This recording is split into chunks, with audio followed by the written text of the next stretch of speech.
Welcome back to 10 Cents Podcast. I'm your host, Robert Grayout, sitting in the Kango Motorsports studio, and I have Adam and the infamous Don Boss the Third back for the third time. Yeah. Popular demand, you are the official third host, unofficially. It's true. So you were unofficially requested. Yeah. So this is your show. Take it away. Oh boy! Congratulations! Yeah. Question mark? Yeah. You're now the lead host.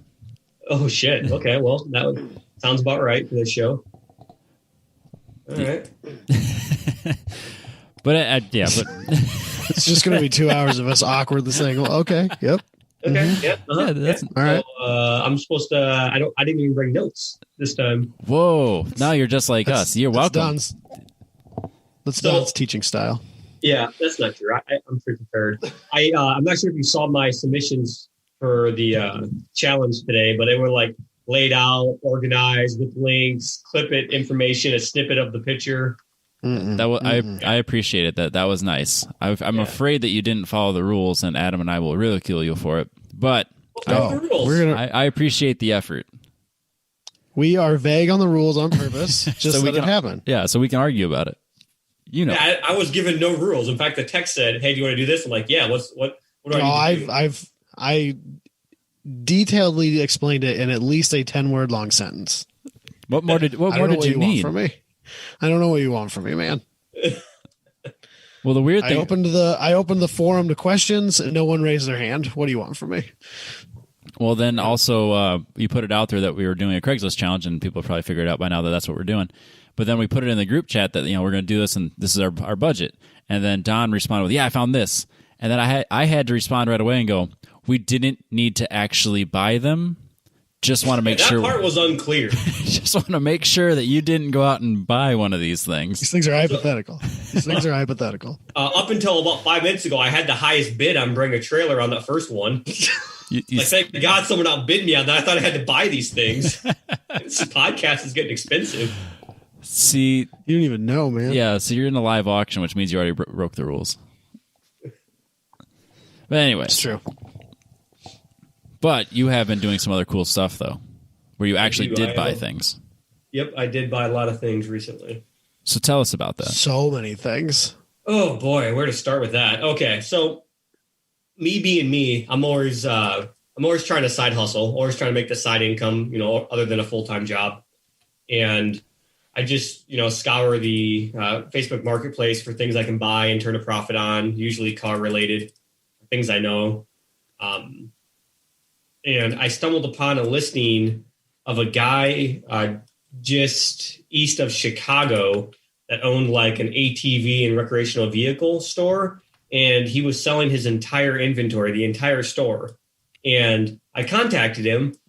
Because it said, there's $75,000 or $78,000 worth of inventory for $30,000. So I was like, I'll inquire. Okay. Like he was going out of business. So I asked him, why are you selling? And at first it was some business expenses came up that he needs to be able to cover. Okay. And then after talking a bunch and shooting numbers around, the conversation came up again, and then it changed. This is probably 2 days later. It changed from what he originally said of business expenses to he just needs to make room for 2021 inventory. So that was kind of a red flag there that his reason for selling all of it changed within, the 10 conversations we had in the first 2 days. So we go back and forth for a while, and I negotiate a price down, like what I will buy. There's 44 items, 44 ATVs, scooters, dirt bikes, mini bikes, electric scooters of all different sizes, 44 of these things. And 44 doesn't sound like a lot until you rent a semi and try to fit 44 items inside of it, and they don't fit. That's a lot of items. Yeah, and ATVs aren't exactly tiny. Yeah. So when a buddy, when I saw this opportunity, I thought about just doing it myself, but then I'd have to drive down there by myself, and I don't like that. That was a 7-hour drive or 6-hour drive one way. So I asked a handful of friends, hey, how are you setting with, liquid assets? Do you want to go halvesies on this? I think I asked 5 people in total. And the only one, like I had a couple maybes, a couple like, well, if you get all the part numbers, we can look up all the pricing on stuff. I'll think about it. And that just seemed like way more effort than I wanted to put into it. So when I asked Josh, a good buddy of mine, I've talked about him a few times on the show. He races with Booney and the boys. And I told him, like, hey, what do you think about this? He's like, yeah, you want to go on Friday? I'm like, okay, well, that was easy. So him and I decided to split it 50-50 and he rented a giant freaking Cummins diesel semi with air brakes, massive thing. And when I saw it, I'm like, this is overkill. Why the hell did you rent something so big? And I was kind of upset about it. And then when we got there and loaded up, we didn't have enough space. Yeah, So, you truly needed like Classic. a semi and a half, right? Yeah, it was a lot. So let me back up a little bit and let's talk about how the deal went down. So 44 items, original asking price was $32K. I took off 2 items that I didn't think I would be able to sell myself in a hurry. And so we dropped those items off the price, plus the negotiating that I did on the 32,000 original that he was asking. And we got it for a decent amount lower than that and split between Josh and I. And when I was asking him for information on the items, like parts numbers and stuff like that, so I could research it, he's like, oh, you won't be able to. I'm like, what do you mean? He's like, it's my own custom brand. I have a design team and we come up with these designs and we reach out to manufacturers and they build them for us. And I'm like, holy shit, that's pretty cool. He's making these are his own creations that, he has a design team. And again, I haven't met the guy. All I've done at this point is look up his LLC and his rating on the Better Business Bureau. So, he's on paper, he looks pretty legit. And so he's feeding me this, turns out to be a line of shit. Yeah, I was going to say how these are his own creations. So there's no part numbers I can look up for price references, but he can tell me what the specs are so I can look up similar items with the same specs. So these aren't that's fair enough. So these aren't Hondas and Yamahas and KTMs? I mean, they're all made in China, so basically, yeah. Oh, I gotcha. Teos and stuff like that. Gotcha. So all of the ATVs were Tato, whatever you want to call it, that TOA brand. Yep. But the part that pissed me off, and when he was sending me pictures, he's like, yep, no Chinese brand. These are all made in Canada by my manufacturer that I have set up. And it was probably my fault for being too excited when I got there and saw all these things. And again, we negotiated on 44 items. We got there. I walked through. I had a checklist. I'm proficient. I counted all 44 items. Yep, we were good to go. There was 44 items originally. I took 2 off, so we were down to 42. And then a customer showed up and bought one of the ATVs as we were a half an hour away. And the guy called me. He's like, yeah, you technically already bought this from me. So if you want to sell it to him, he can hand the money to me and you can just take it off the amount that you're paying me. Like, okay, fair enough. So we sold one item before we actually got there, took 2 items off the list. So for hard math, that's 44 minus 3. So that's 41 items. So we got there, looked at my checklist. Yep, all 41 items are accounted for. We start loading up, and it was a nightmare to load stuff just because there was so much. And we had to Tetris it a few different ways to get it to fit. And it was rough. And so we got all loaded up. And in the process of getting all loaded up, I stopped keeping track of items. They were all there and accounted for when we pre-loaded up. But as we were loading, it was just chaos. Like every time I turn around from getting an item like somewhat situated, there was 2 more items coming in to get loaded in the truck. It was just chaos. So everything seemed fine until we got home and unloaded, which was that same night. It was a long. So we left early in the morning on a Friday. We left at 8 a.m. We got back at around midnight to 1 a.m. once we got home and unloaded. So pretty long day. And we get home and unloaded, and we're trying to inventory stuff the best we can. And we have 37 items. So we start going over my list, and there's a few high dollar items that were there when we were loading that somehow were not there when Josh and I were in the truck loading stuff that just magically disappeared. Oh, shit. So that was an instant red flag that this guy is a douche. Oh, no. Yep. And the shitty part is I messaged him right away the next day. I'm like, hey, I think we got shorted on some items. And he's like, oh, yeah, which ones? So I told him, he's like, yep, I'll ship those to you. Sorry about that. Don't know how it happened. And after like 2 days of not hearing from him, hey, we still shipping those items? He's like, what items? I'm like, the ones we didn't get. He's like, you got what you got. Of course. And so I'm not going to get into the history of me fighting with this guy, but it's gone back and forth for a while now. It was almost 2 weeks ago. But so that's a thing. So I'm shorted on a couple items that had some pretty high resale. One of them was a full-size electric dirt bike I really wanted to play with, 6,000 watt full-size electric dirt bike. Yeah, that would have been fun.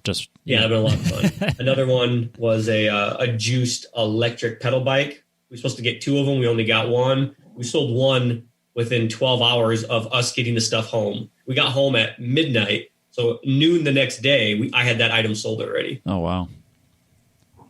So those are like hot things these days, especially the bicycle thing in hipster Des Moines is going to go well. Yeah, for sure. So a little perturbed that we got shorted on items, especially one that had such a good resale, but that is what it is. Let's move forward. So putting that behind us, we're going back to these are his custom items that he has made between a facility in the U.S. and in Canada and Germany are his manufacturers. I start looking at some of these things and notice like the made in Canada sticker, it looks funny. So I peel it off and it's covering up the plate of the actual manufacturer who he bought it from. Yeah. Oh, shit. Yeah. So he's slapping made in Canada stickers over like made in China stickers and made in Taiwan like plates because they all have to be stamped like where they come from.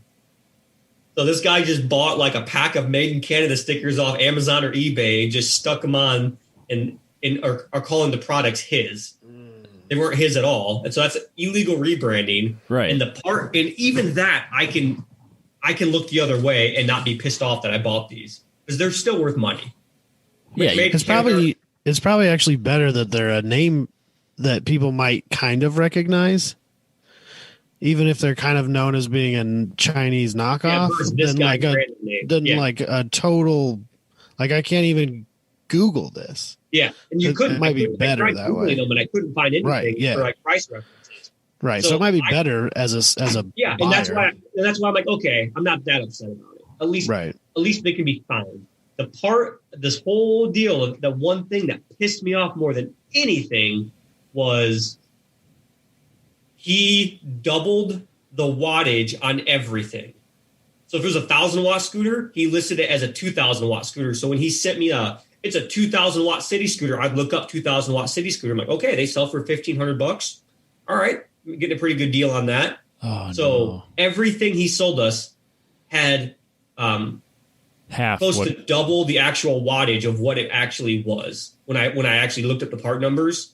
So the $78,000 in inventory, I'm doing air quotes for those listening, is closer to $24,000 once I was actually able to search everything out and like product search everything. It turned out to be closer to like $25,000 in product. Like if you could sell it at 100% face value. Right. So he was claiming almost 80K. It turned out to be less than 30K with the actual name of the items, with the actual wattages and all of the actual specs. And Josh and I, not being shady dickholes like this guy, we relabeled everything to what it actually is and listed it correctly. And even doing that, and so our plan was to, whatever we could find it for sale, the cheapest price we can find on the internet, we'll take 20% off that. And if we're selling it for less than what we bought it for, then we're taking the hit on it, because we're not going to get 100% retail out of these things. They're used, they're new items, but they're not from a dealer, so people don't pay 100% for them. So we've moved out of the 41 items we should have got. We had 37. We have, so I say Josh hasn't sold shit yet. If you're listening to Josh, you haven't sold shit yet. Which worked out because he's not a people person, and he anything that's been broken, I just take to Josh's house. I'm like, this isn't working. And he has it fixed back to brand new. So it works out. And there is a go-kart. Play to your strengths, right? Yeah, play your strengths. I'm a people person. I do pretty good with that. Josh, he really good mechanically, so it's worked out nice. So do you like half the stuff in his garage, half the stuff in your garage? Yeah. So we didn't have enough room between either one of us because it's a lot of items. Yeah. So we stuffed, his garage is empty now. I sold all that, and I'm down to 5 items in my garage.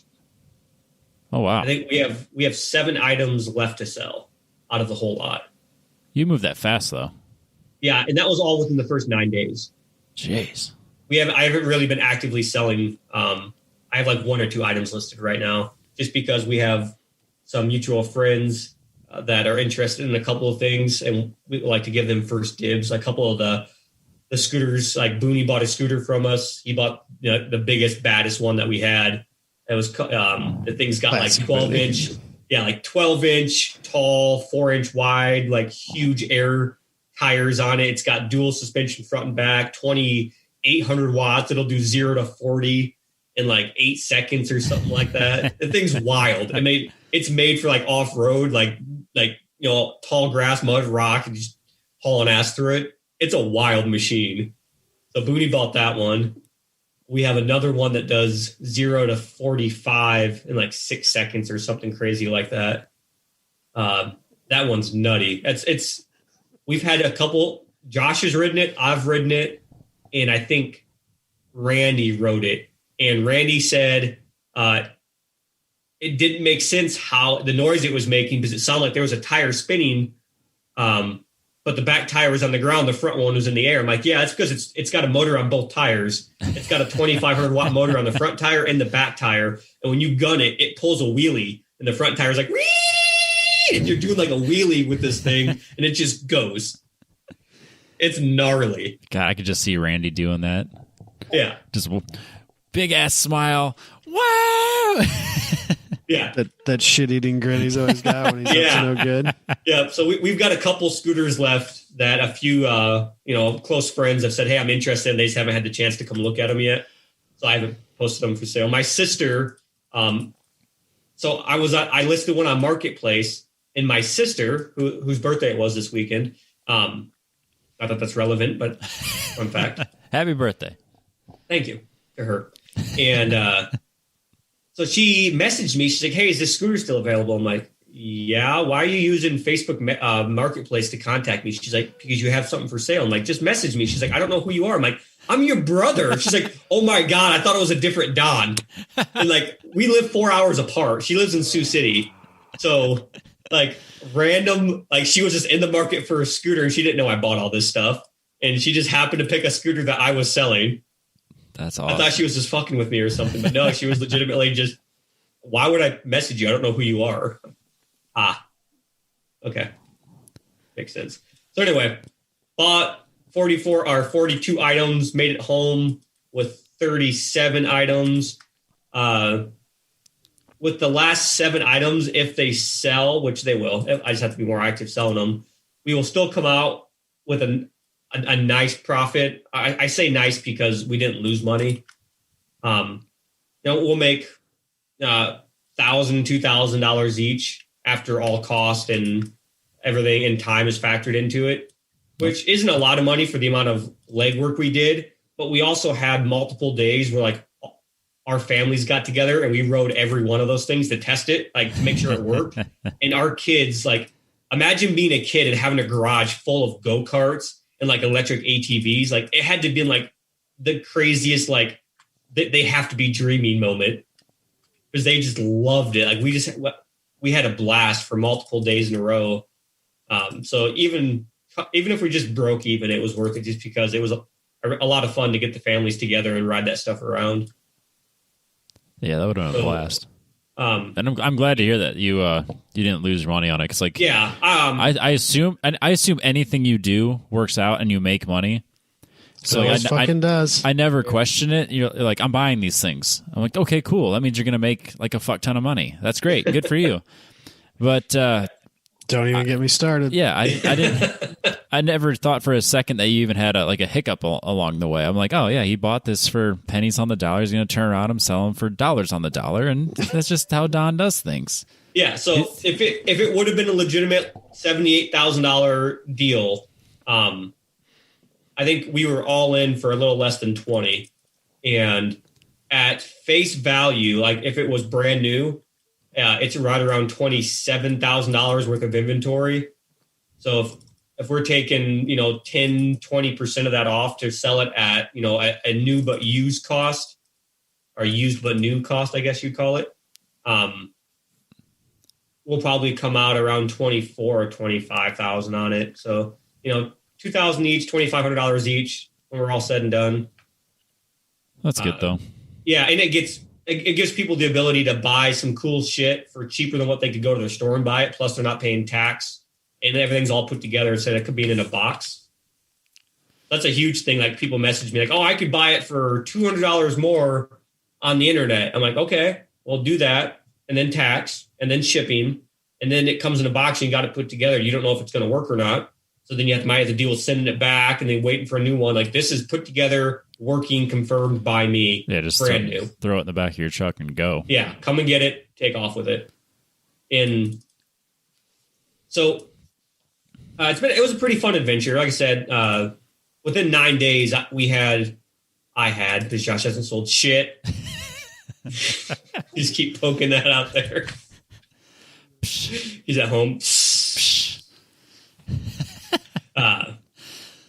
But yeah, it's been a fun adventure. I don't think I would do that same adventure again, but this is where the Don Boss twist comes in. Yeah, I'm waiting for it. Yeah. So it's coming. I don't know what it is, but it's coming. Yeah. So it always is. We'll make a little bit of money, $2,500 each, not really a lot for the amount of work it took to do and taking up all the space in the garage, but it was worth it just because we had a lot of fun with it. It's not a lot of times you can have a lot of fun with something and still make money. Usually you're spending money to have that kind of fun. Definitely. So the Don Boss twist is a lot of people were asking about how the warranty would work. And technically they're warranted through me because I'm the first buyer. So I reached out to the manufacturer who actually made most of the items and explained the deal to them. And they said, well, for one, that's breaking our dealer contract. And that guy couldn't have done that. That's against our rules. And so I'm like, oh, you think that's bad? He also sold them as his name. And they're like, oh, really? So I supplied all the evidence they needed to, like, this guy's saying that they're his own item, putting made in Canada stickers on them, falsifying documents and false advertising on pricing. And they were pretty intrigued about that information. And so hopefully I screwed the guy out of that. So that'd be cool. And then I was asking him about the warranty. And I'm like, well, technically, if we know that you sold it, we can't warranty it because you've already sold it. But if you still owned it, we could warranty it. But this particular manufacturer, which I'm not going to state the name until the deal's all done, then I'll have a big announcement about it. We'd really like to have a service center in that area. We've been looking at that area for a while. So if you're interested, here is a dealer application you can fill out, and we can we can list you as a certified repair shop, and any warranty work of our customers, they can bring the items to you, And if it's warranted, you fix the item and just tell us how many hours you logged to fix it, and we'll pay you out of the warranty cost of that. I'm like, let me talk to my partner, who is Josh Jones, and find out if we're interested in that. I talked to Josh, and he's like, yeah, absolutely. We'd love to do that. And then, so I'm like, well, what else would be needed for us to become an actual just dealer?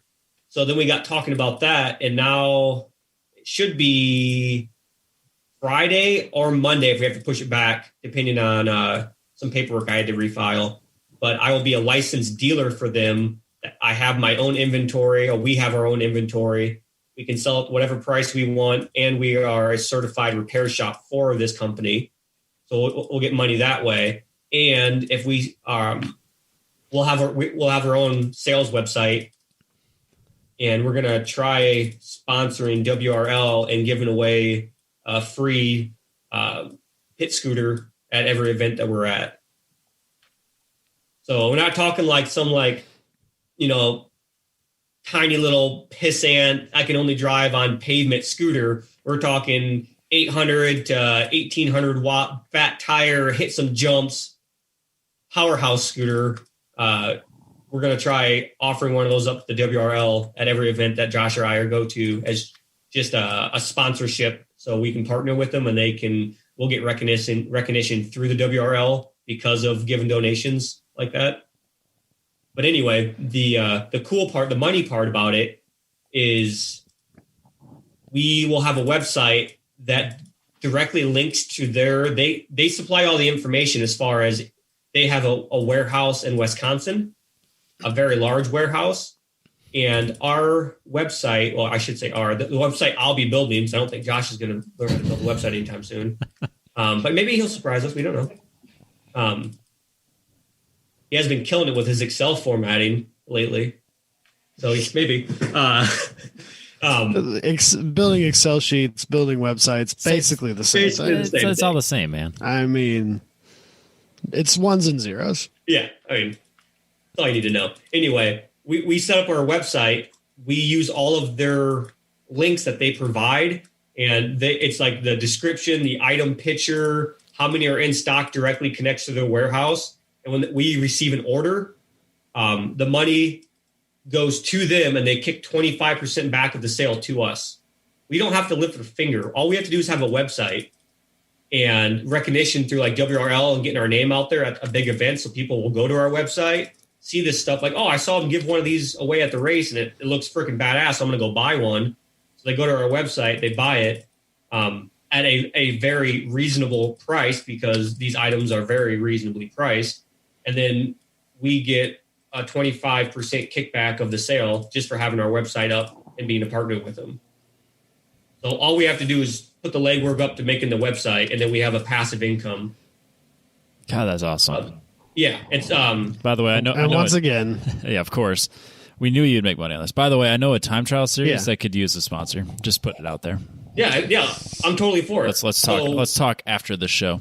Yeah, if you're legitimately interested. Yeah, we are. Again, I'll reach out to Josh, because him and I are partners in this venture. But we wanted to get our name out there in time trial, WRL. We have a budget of, I think I need to look at my LLC, but I think it's up to $3,500 a year. I can write off losses up to $3,500 as donations for sponsorship and advertisement. Yeah, I could promise you it'd be a lot less than that if you do the time trial series. Well, I mean, we would give away that amount of money worth of goods. Yeah, Between if it was like time trials, WRL, and maybe a couple like SSEA events. Between all three of those, we would have $3,500 a year we could donate in goods and services, and there's some pretty radical items. Yeah, let's. There's a few items we have left that I don't think we can sell locally because they're too expensive and too badass. Awesome. There is a God, I'm going to butcher the name of this, and Josh corrects me every time I say it, but it's they make 1 of 5 a year. It starts with a P. Ghani? That's not very helpful. Yeah, I was say we don't know, dude. Okay, just a second. I'm gonna have to Google it now. All right, so you guys talk while I have dead air. Well, This is your you can't be doing this this to us. Yeah, this is your story. That's literally how you tossed me into this. Like, oh, by the way, you're running the show now. Well, you are. Figure this out. Sink or swim. All right. Okay, I'm going to keep talking as How about, yeah. Is it electric? Is it like one of these electric things? They're all electric. It's a supercar. Or is this like a... it's a replica of a supercar. They make 1 of 5 of a year. No, I'm probably not going to have any idea. Yeah, what not this a clue. is. Was like a hypersport. Just a second. But no, Is man, it I can just talk out loud. Old? I can just No, talk out they're- loud.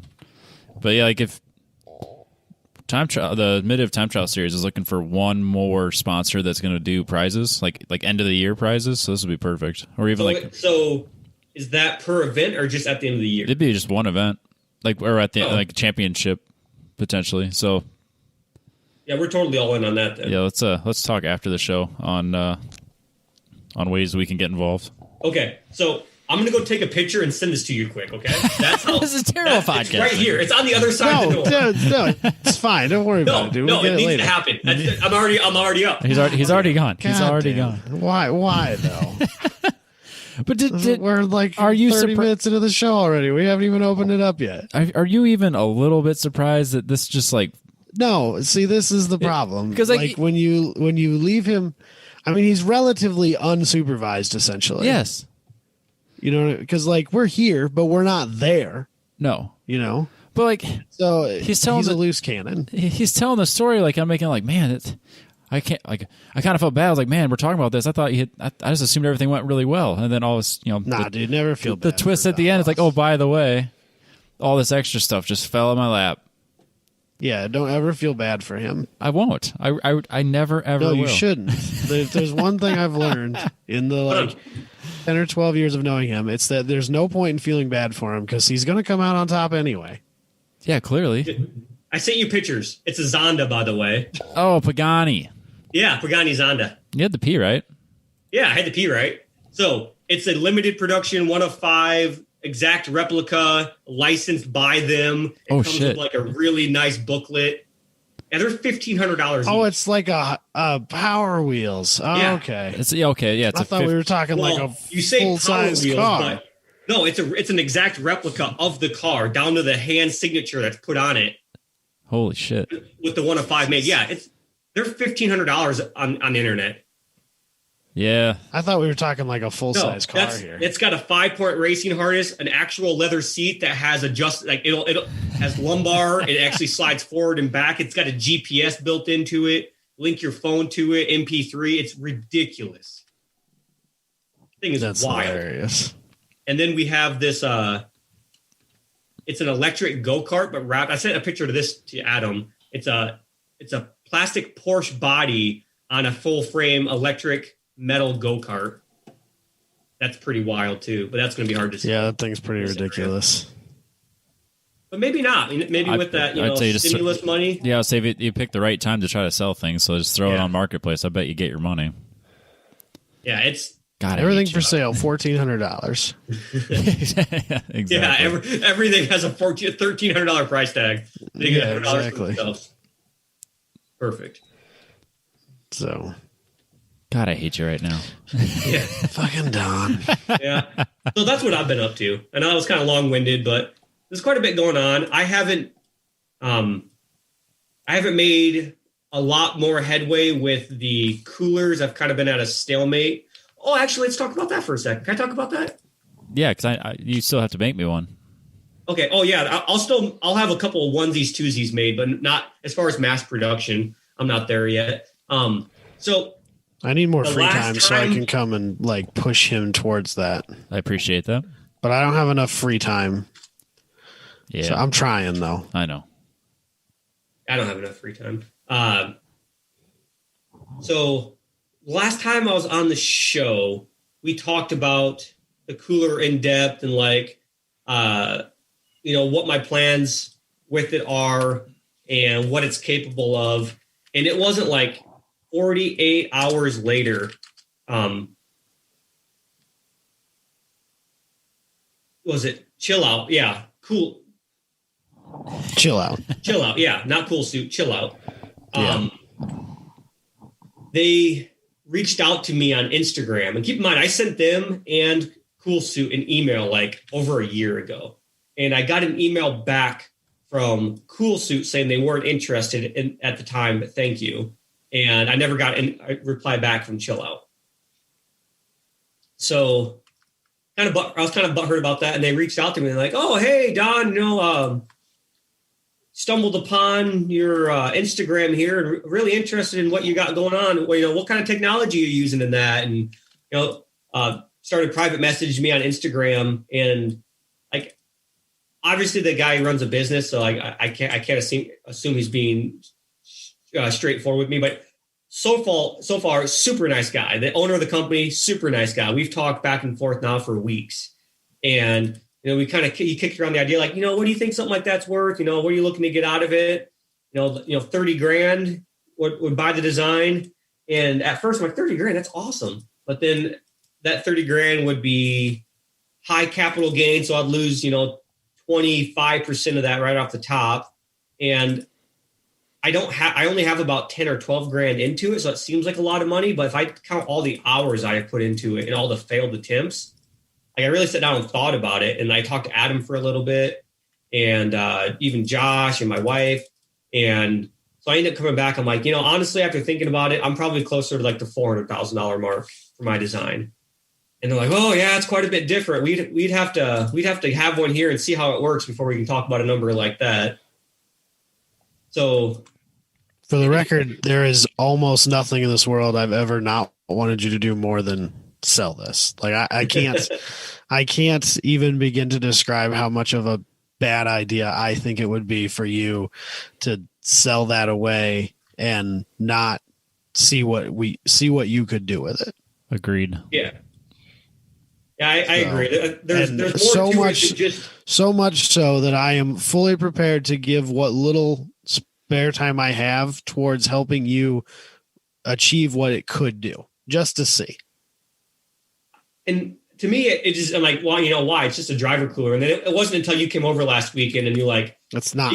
These are the other capabilities this thing would have. And so Adam came over and I showed him one of my custom Peltiers and we put it on the bench. Did you take pictures of that at all? Yeah, I got some pictures of it. And yeah. Well, what temperatures did it get down to? Insane. Just sitting there on his bench, like, and not in any way, shape, or form like something that Don, like, he literally just like grabbed a couple pieces and set it down. It was certainly not like optimized at all, an optimal situation. And it was air cooled, not liquid. Yeah, it was just sitting in the room. He just took this little like USB temperature probe that he has and he set it on top of the module. And in less than 5 minutes, it was below negative 60 degrees Celsius. Yep. Good Lord. Yeah, it was pretty radical. Like, and I think it kind of plateaued somewhere around like the negative 70 mark. Yeah, it was like negative 78 where it hit its maximum delta T curve. It just kind of sat there. And then, he took like this little like drip or squirt bottle of water and you just like drop a little drop on it, and like you can stack them up. Like it freezes instantly. Yeah, you sent us that picture. Just drip, and just build them up on top of each other. And like it literally took 5 minutes to reach that temperature. Less probably. And that was a single unit. My cooler has 4 of those in it. Yeah, and like you look at the picture and it's literally just like from the outside looking in, not knowing what you're looking at, it just looks like 2 pieces of metal with a red and a black wire sticking out from between the 2 of them. Yeah, you can't sell that. And it's like 2 inches square. Yeah, and like a 1/4 inch thick. I mean, it's the most simple. Literally the exact dimensions. There's no moving parts. There's no, like, it's as simple as can be, and it just works. And it's freaking mind blowing. Like, it still gets me excited when I think about it. I know that, like, obviously you've improved on something that already existed. It's not like you built I didn't this from scratch. This. You didn't design like this isn't some scientific breakthrough in thermodynamics. Nope. But it's still like so weird to see that sitting in my roommate from college's basement. In his laboratory. like the yeah, it's just so weird to me. And it's so exciting to me. And there's so many possibilities that little thing has outside of, just trying to keep us idiots cool on a racetrack that have way higher potential, like market potential. I think selling off that design and not being able to do things with it, take it places and see what could happen, it would just be a huge mistake. Yeah, I agree. And the thought of having like a large sum of money, like right now, was like super exciting. But now that it's been like 2 or 3 weeks since I've talked to them about it, we were supposed to do a meet and greet in person at Mid Ohio on 2 or 3 weekends. And I was going to bring my first unit with my new chilling modules to the event with me. And I was going to have them look at it with me. They could see it in action in a car. And that's where we were going to do our first meet and greet and talk about, what kind of price they could toss at it now that they saw it in person and what it was actually capable of. Probably the best moment for me is when I told him I was using Peltier technology. He's like, yeah, we started with those. And that seems like, the best solution. But, we were pulling 40 amps and still not able to cool below 60 degrees. I'm like, I can get negative 60 degrees on mine. And like, yeah, maybe on a bench, but it's a lot different in the car. I'm like, well, I can get sub-zero in a 170 degree cockpit. And they're like, no, the Peltiers can't do that. So I set up a makeshift cockpit. I had like a heated blanket over top of like this chair. It's like a racing computer chair and a space heater inside of it with multiple temperature sensors showing it was anywhere between 150 and 170. And then a video of my cooler pumping like 31 degree fluid through a shirt that's inside of there. I'm like, yep, pretty sure it can do it. And like, I just wish I could have been like looking at his engineer's face as their engineer that was supposed to, that said that it couldn't be done with Peltiers. Just some guy over the phone in his basement just did it. Yeah. And with significantly a lot amperage less pumping through it. Yeah. Oh yeah. And yeah, mine operates right now with those 4 modules at 16 amps, which sounds like a lot when you actually put it in wattage. 16 amps at 14 volts isn't that much. No, not at all. Yeah. And 4 might be overkill. We'll see. So my and that's what Josh thought too, is I think 2 will do it, but I would rather have too many and then have it automatically be able to switch between high and low, or have a high and low setting. I don't disagree with that necessarily. I would rather have too much and then not. So I would rather have it overperform than underperform and have people give a shit review of it. I would rather have people be like, it was too fucking cold, I had to turn it down, than people be like, yeah, I had to add ice around it because it wasn't cold enough. And yeah. So yeah, you shouldn't sell that. You should market that and build the brand around it. Well, so that kind of takes me into what else I've been doing lately. Is in order to market it, I had to be able to quickly and efficiently model parts, and so obviously I've been paying someone to 3D print stuff for me. Like, okay, I make a small change to it, that's $18 to print it. Okay, it didn't quite work, so I made a few small changes to it, $18 to print it. And it just baffles me. I haven't owned a 3D printer, so I bought 2 3D printers. Not just 1, 2. I've always wondered why you didn't own a 3D printer. Yeah, I don't know, because I do a lot. Because I have friends. We have some mutual friends that own them, and I get that. And it's good to support your friends, just like I'm trying to do here or whatever. And I've even supported David in buying stuff from him. Yep. But yeah. It's the turnaround time that 3D printer for sure. I need it designed tonight and printed by morning for me to make progress. I can't wait a week or two. And when people are, have a 3D printer, they're trying to run a side hustle with it, they have other orders that come in first. So I really just needed one for myself. Yeah. And I don't want to have one and have it be broken, so I bought 2. So hopefully one of them's always working. I think it'll be fine. Yeah, I'll be all right. Yeah, so that's so. My BMW Z4. I haven't really decided what I'm going to do with that yet. It's currently sitting outside of my garage with a car cover on it because my garage is still somewhat full of items I need to move. So we have 2 go-karts. I assume when you decide to sell it, you'll just sell it for a massive profit. So I don't think so. So right now, the issue I'm having with it is it was a running, driving car.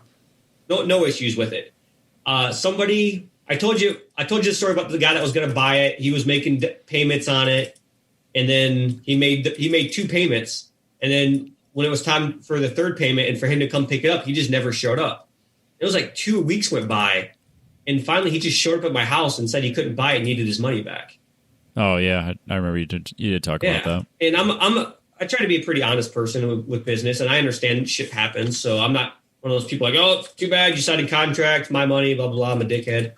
So I gave him his money back, but in the process of him making payments, he stopped over at the house quite a few times because he wanted very specific items added back to it. Like he wanted the hot air. I removed the heat exchanger out of it completely. Yep. He wanted that put back in. He wanted a couple of creature comforts put back in. I'm like, okay, I can wire those up. He wanted to change the wiring and do like a switch panel, like a carbon fiber switch panel. So we were redoing the wiring for that. And he wanted to learn how to do the wiring. So I was teaching him how to use a soldering iron and how to wire and stuff like that. So there was a decent amount of time invested from me working with this person to get the car exactly how he wanted it, for him just to like back out and buying it. So that sucked. And then the worst part that sucked is after all this is said and done, the car doesn't start now. Like something wrong electrically, or like it just turns over? It is a module that BMW uses that links to a rowing code on the key. Oh. And somehow they got out of sync. And I believe I have the correct communication cable to communicate with that driver or that module, and then roll the module back 1 code. And I did that and got it to start, and then the next time I went to start it, I did the same thing. Yeah, so Nissan. At this point, it's worth more money just selling the parts out of it because the motor's worth damn near more than I can get out of the whole car. Right. It's their high performance 3-liter. So between the motor, transmission, coilovers, wheels, and tires, and then random bits and pieces I can sell off of it, I can get a lot more than what I actually have in the car out of it if I just parted it out and set on the parts for however long it takes. Yeah, no, that goes. I'm not above doing that. I'll get my money out of it. Yep. So it's just kind of in my way right now, which sucks because I wish I had the space or the money for a different project. And like I said, that was just I got a little too gung-ho by hanging out with Booney and the boys, and they do race car stuff all the time. So instead of just buying the car and leaving it in like a nice running car state where I could just had a nice, daily driver that had some coilovers on it and it had some nice mods, it was still a completely put together car. It looked okay for what it was. It's a BMW and it's a Z4, and it was the high output version. Nope. Within 2 weeks, that fucker was gutted down to frame. Classic. So, and now I'm going to be parting it out. So that kind of sucks. That's a good learning lesson for anybody that's listening that just wants to jump balls deep into making a track car. You're still going to come out ahead, ahead, you have though. time to have a track car. Yeah, that's a good point. If you're going to do it, track cars are awesome until you build them and realize you don't have time for them. Right. So that part kind of sucks. All right. Well, we're about 50 minutes into this show. Do you think we should open it up? I was going to say, we should You told me to talk, so I talked. We should definitely move on. Okay. All right. As always, our opener is presented by Factory Fabrication, factoryfabrication.com, for any custom furniture, tables, chairs, benches, handrails, stairs. Gosh, you name it, they can build it. Cages in your 350Zs. He'll take the time to build a fucking incredible cage. I'm so happy with how it's turning out. But if you need any sort of they made the coolest bunk beds. He did make. Did you see that? Yeah, it was posted on his Instagram. Yeah. They just did the railing for it, but a client did like the T-shaped bunk bed. So you got the bunk bed on top, and then like a book nook, and then another bed, and then like a nice stair going up to the top bunk. And he did the rails for that.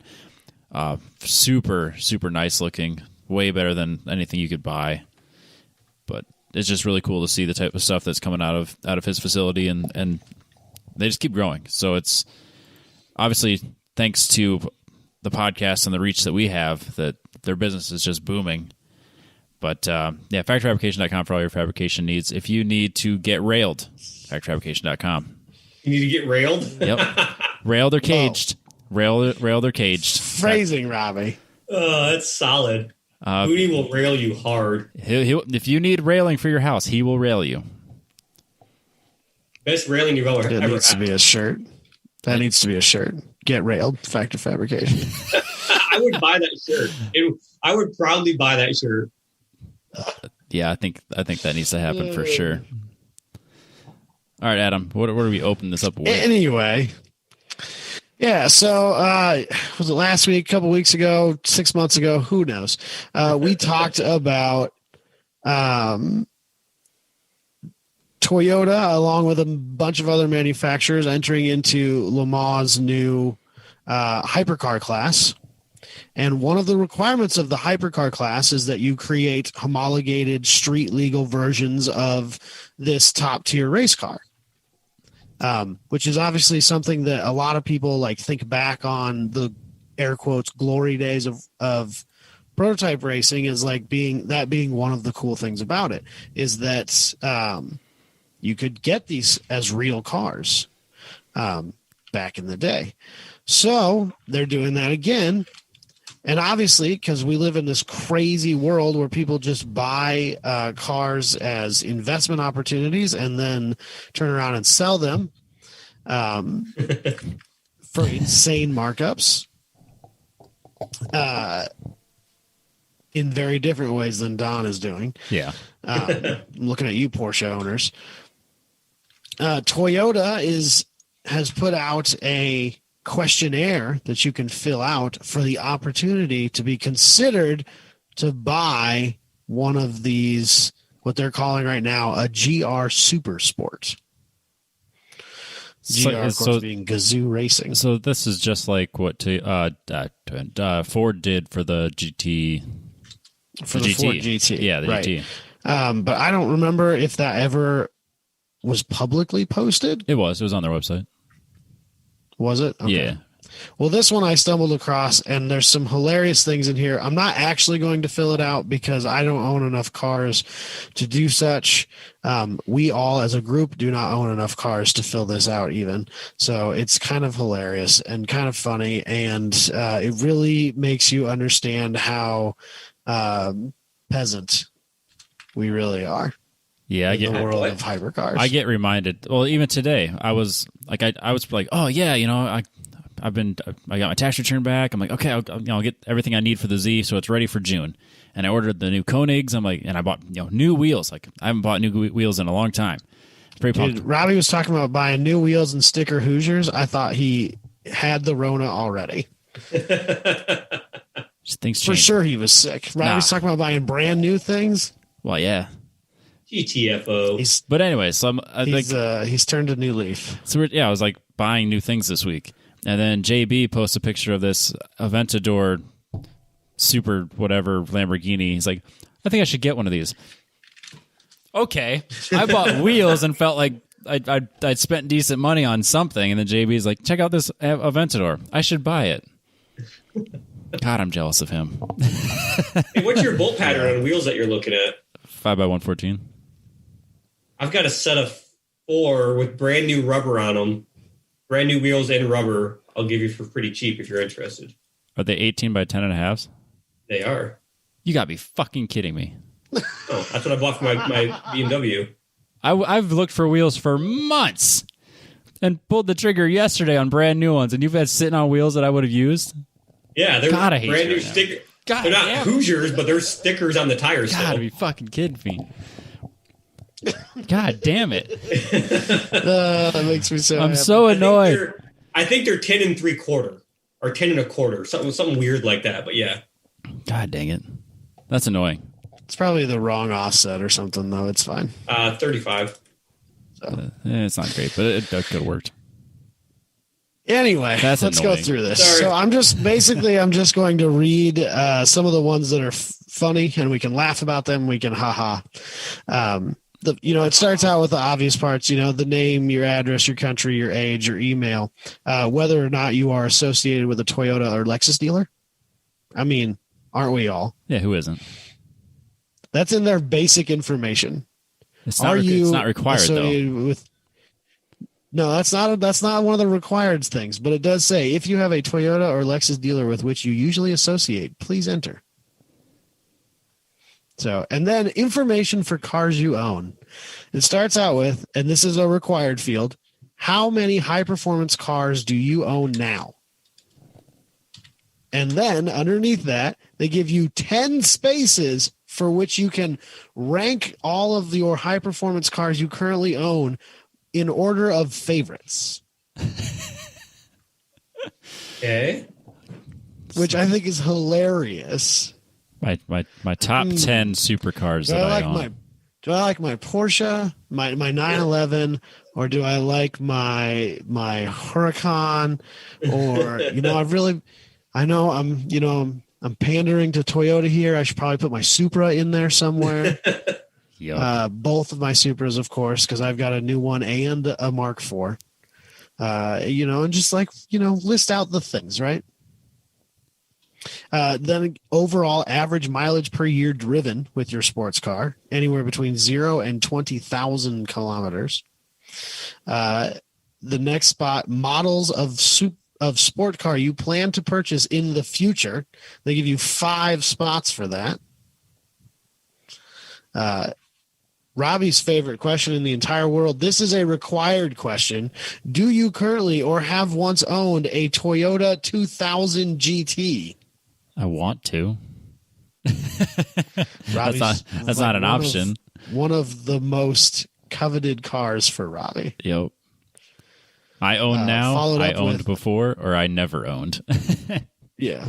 The next one, same question, required as well for an LFA, which, as far as I'm concerned, is right up in there with the 2000 GT. Yeah, plus it's not very many of them.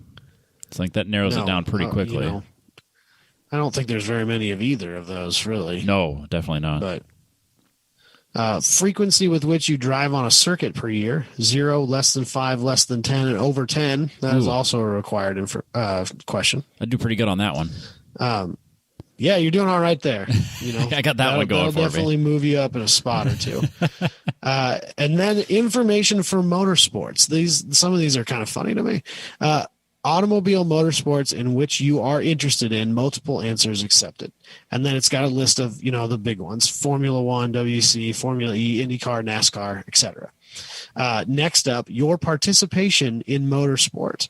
And then it goes everywhere from I just watch, or I go to the races. I participate as a mechanic, a driver. The last two here are my favorite. I own or have owned a racing team. Obviously. I have invested, or sponsor or have sponsored a racing team. They don't ask for dollar amounts, so I think I feel like I could do okay on that one. Yeah, define race team, because I ran a pretty intense and successful season of autocross with my Dodge Omni. I would consider that a race team. It was a full effort. I was mechanic and driver, and I invested more than I want to talk about in it. Can confirm all of that. Yes. Motorsport license with which you or that you have or have had, and they're all international FIA licenses, which I think is funny. You can really tell who they're going after here. Yep. What are your interests and expectations for the GR Supersport? And they talk about are you excited about the fact that it's a road-going hypercar, what it looks like, just some of that stuff. You can check more than one or whatever. It's fine, whatever. And then the last question, your intention to purchase the GR Super Sport with, and your options are: will buy by all means, will buy if possible, not very keen to buy, no intention to buy at all. And I just don't know why they would even bother putting that on there, because no one's going to go through the effort of filling this out, I guess, unless it's a joke. But still. And then have no intention to buy it. Yeah, it doesn't make any sense. But I do think it's funny. Will buy by all means. Will buy by all means. No matter what. Yeah, that one's got to be the one that, sacrifice my firstborn, whatever it is I've got to do, I am going to own one of these Toyota hypercars. Yeah, they haven't set a price for questionnaire. It is funny. It's just kind of, it's hilarious so that they like rank your 10 favorite sports cars that you own. That's a funny question to me. There's clearly some of these questions that are targeted at a very different tax bracket, like whether or not you've owned a Toyota 2000 GT or a Lexus LFA. It's just kind of funny. Anybody can fill it out, so insignificant. Yeah, anybody can fill it out, so you know that they're going to get like this like grossly huge number of bullshit results. Which, I don't know. That's why I'm surprised that this is publicly posted. I thought originally when I came across this that it was an oversight by somebody that it had been publicly posted, and that by the time we got around to talking about it on the show, they would have put it behind like a login wall or something like that, to keep us common folk from filling it out. Yeah, I'd be curious how many phony ones Ford had to deal with, or how many they're about to deal with at Toyota. But you're filling out a questionnaire for a vehicle that you don't know what it's going to truly look like at the end, or the price, which we can assume is about $3 million. So I think you're safe. Oh yeah, for sure. It's for sure. Yeah, this car will for sure be in the $2 to $3 million range without a doubt. Yep. Yeah. So maybe they won't get as much spam, or maybe they'll make it so not worth their while that if someone does, they'll get Toyota calls and emails and spam all day, every day. And well, you do have to give them your email and your phone number. Right. So I guess it's a risk you're willing to take. Because, it might just be a fishing expedition, to get some data mining going. Yeah, I think they'll be just fine. So. Yeah, it is going to be super cool to see cars that are racing at their top class that are available to the public. Obviously not exactly the same. I mean, they're literally going to look like LMP1 cars. Well, it looks like Toyota's going to be the one that goes the closest to the LMP1 design, like the Glickenhaus and I think, is it Porsche and Audi? We'll see what Ferrari comes up with. Yeah, and Ferrari's coming back. I'm interested to see what Ferrari's going to come, if they're going to try and be more of like a road-ish hypercar, or if this is like, yep, this is our LMP1 car that we put license plates on.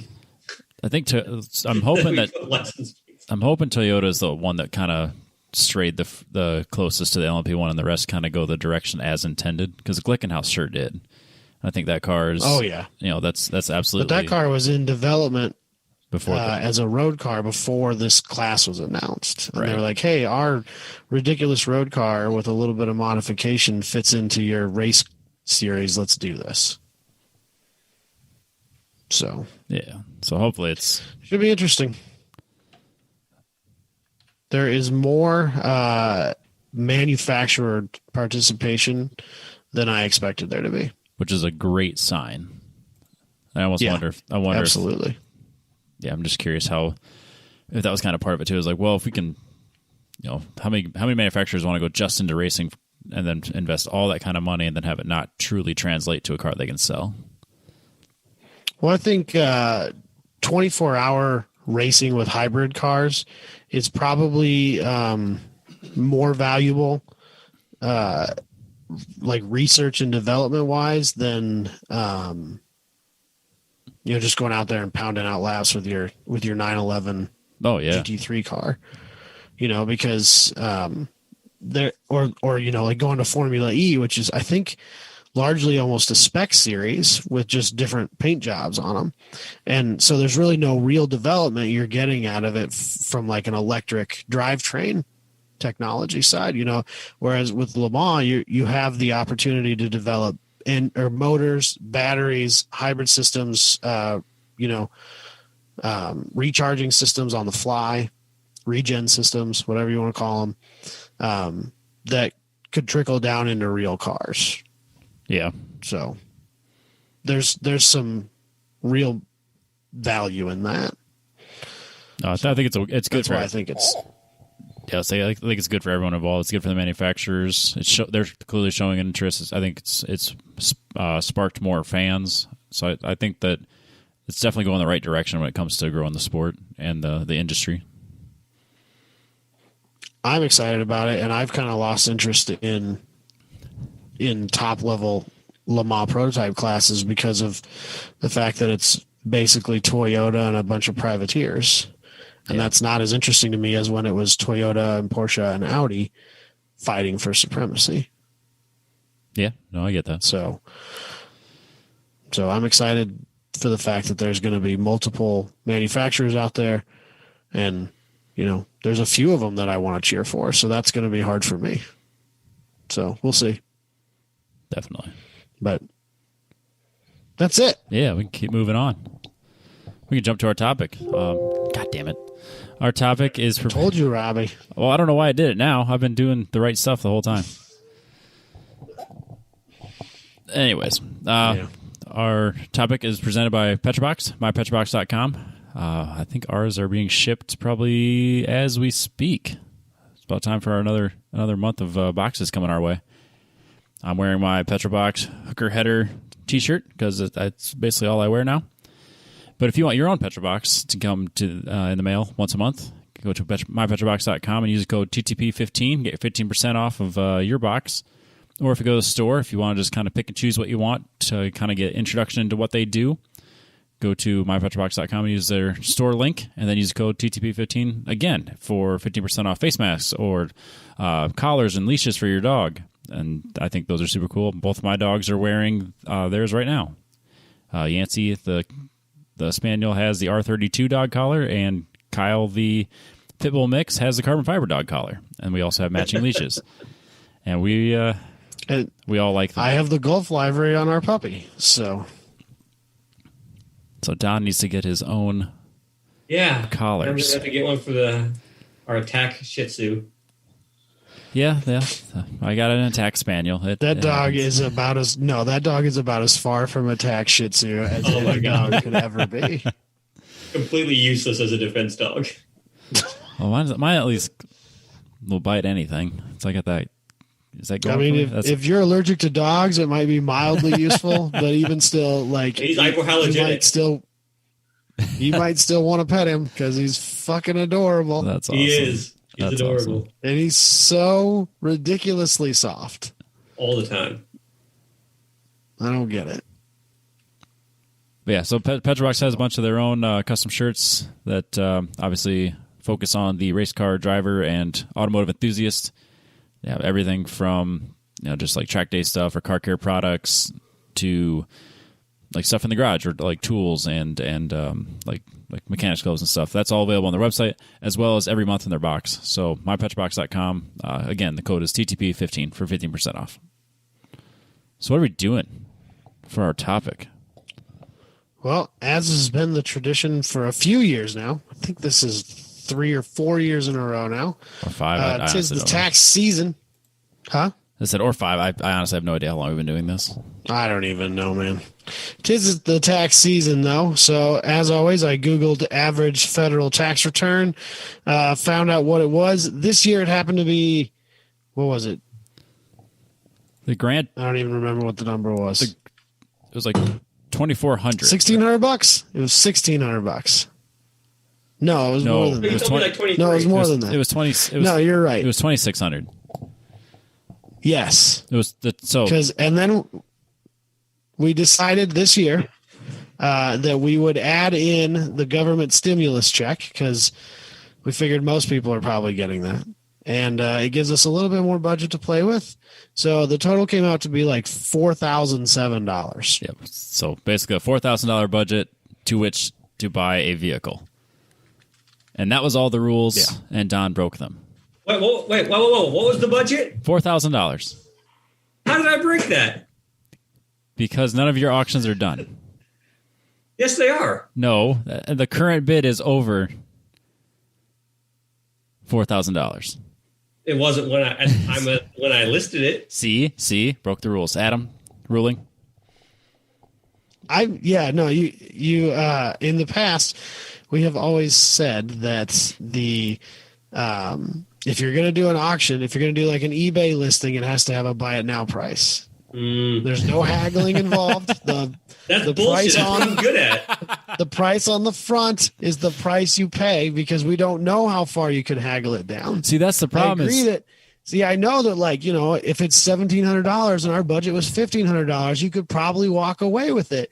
But that's the real world, and this is our hypothetical challenge. Well, that, and I know Don, because we talked about this earlier in the week, and you're like, yeah, I got a sweet deal on whatever it was. And I thought for sure you called this dude, haggled, and found a final price. I'm like, he's going to take this way better than we are. I'm actually going to go buy these things. Like, I show up, I'm like, where's your guys' cars? Yeah, Don. No. Yeah, I figured we'd all just meet outside my place. And if we had that kind of budget and had a YouTube channel, that's exactly where I would go with this. Yep. All right. So I did 3 because I couldn't decide. But you got... So I really struggled with this, actually. First, I have a few things to say about the state of marketplace, as it were. I tried Facebook Marketplace. I tried Craigslist. I tried Auto Trader. I tried eBay Motors.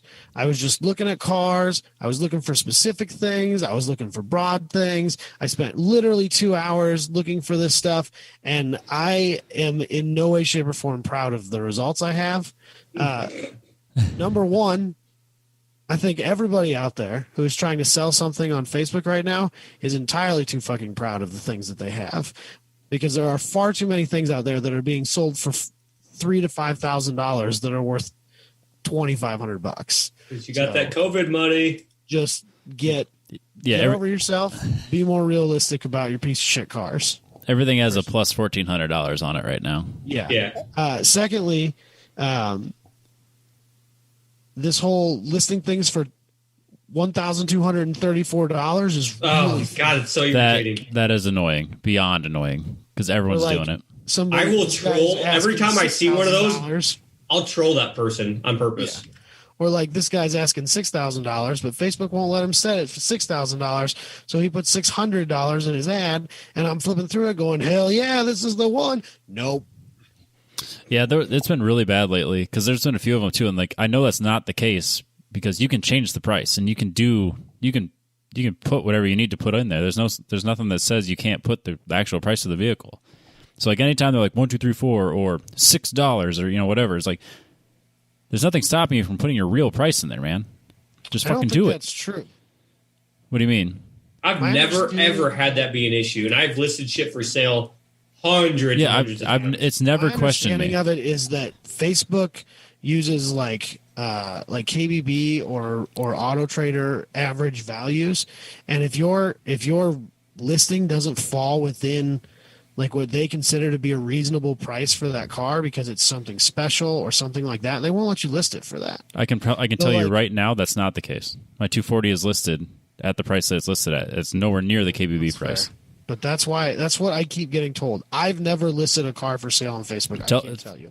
I don't know. That's what people tell me. Yeah, I don't know where that's coming from because it's every time I've listed a car, I listed the price as to what I was selling it for. Never questioned. Yeah. And I know Don's done the same thing. He sold a shitload of vehicles. I have sold a lot of vehicles. So yeah, I don't get where they're coming from with that. I've never ran into it or know anyone that has. Yeah. It's really annoying though. Very. The other thing that was driving me nuts, Marketplace is really hard to use if you're looking for something specific. Yes, it is. There's no filtering. No, it's terrible. Plus, when I do filter things, it filters everything I wanted. So I was looking for S10s, right? Because I was like, it'd be kind of cool if I could get like a little like mini truck lowrider thing, because some of those are like weirdly cheap and they just need it like fixed. But they've got like crazy amount of work put into them 30 years ago, and now they're not worth anything. And so I was like, that could be cool, right? And so I'm looking around and I could type in S10 and it's like 85% Samsung Galaxy S10s. Yeah, of course. Okay, that's not what I'm fucking looking for. So I filter it by click on the vehicle category. Oh, now it's all like Jeep, I don't know, piece of shit Jeeps and every like the first 15 postings weren't even S10s anymore. Yeah, no, it's real bad. And then you can pay Facebook to extend your reach because the 240 is listed right now. That's what that's it. Okay, yeah, that's been pissing me off a lot. It's real bad. So like the 240 is listed right now, and it's getting an insane amount of views. Like it's gotten more views than a podcast episode per week. It's had that much reach. That doesn't surprise me at all. So it's crazy how many people have come across that ad. And then they're like, well, you can add on top of that to get bigger reach for like $9 a week or whatever. You can put it in front of, I can't remember the exact number, but like it was half of what I was actually reaching. But like I know a lot of people are doing that because I getting ads that are clearly targeted to a listing, but like it's not relevant to what I'm actually looking for. So I think Facebook's kind of ruining its own marketplace by letting people pay to get bumped to the top of the list. Facebook, boo. Yeah, they also need to get rid of dealers. Oh, God. That's another thing that triggers me. And the one thing I found today, looking for these cars at the budgets that we were looking for, people selling salvage cars as parts. Oh, really? Yeah, I found a bunch of I found an Audi TT I was like, this is it. This thing's sweet. Look at this thing. Was it black? Rims. No, dude, it was vinyl wrapped in gold. Oh, I saw a different one. It had like a bunch of ricer headlights on it. It was full pimped out. It was the worst thing I've ever seen in my life. And I was super pumped about it because they had $2,500 on it. And I was like, bingo, we got ourselves a deal. Clicked on it. Sold as parts only, vehicle does not run. Son of a and it was bitch. It was a junkyard, and they're selling 24 different cars on here.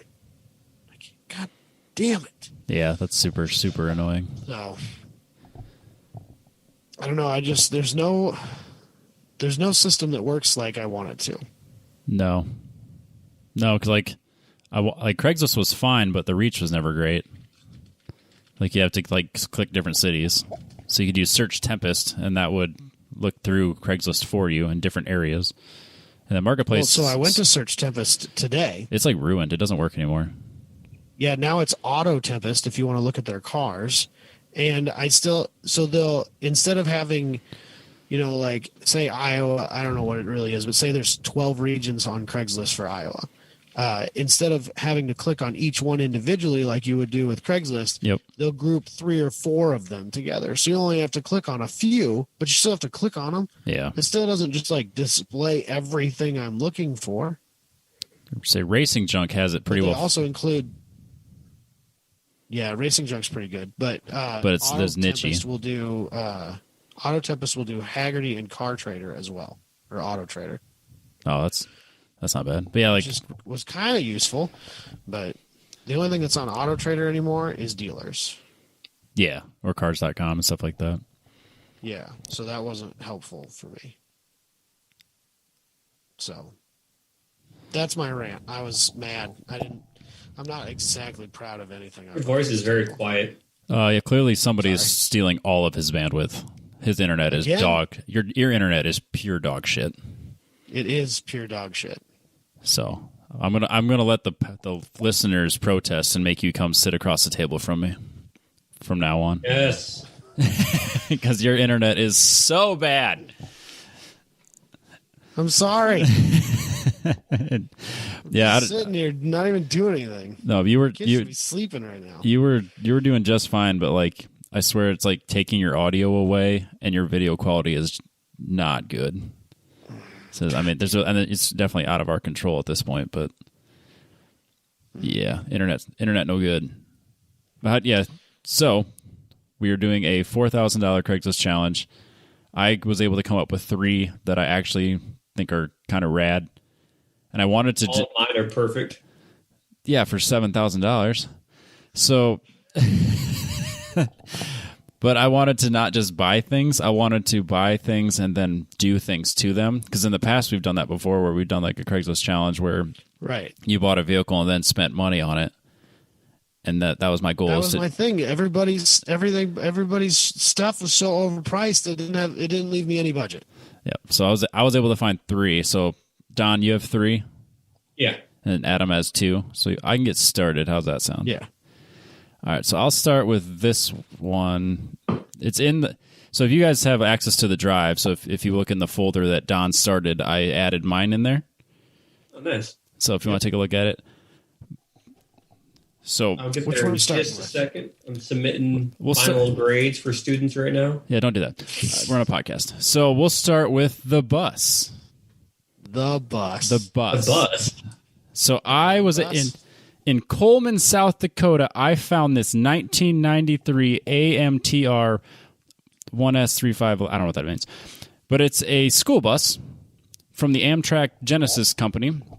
It comes with a 466 International engine and an Allison automatic transmission. It runs and drives. It has a title, which is nice.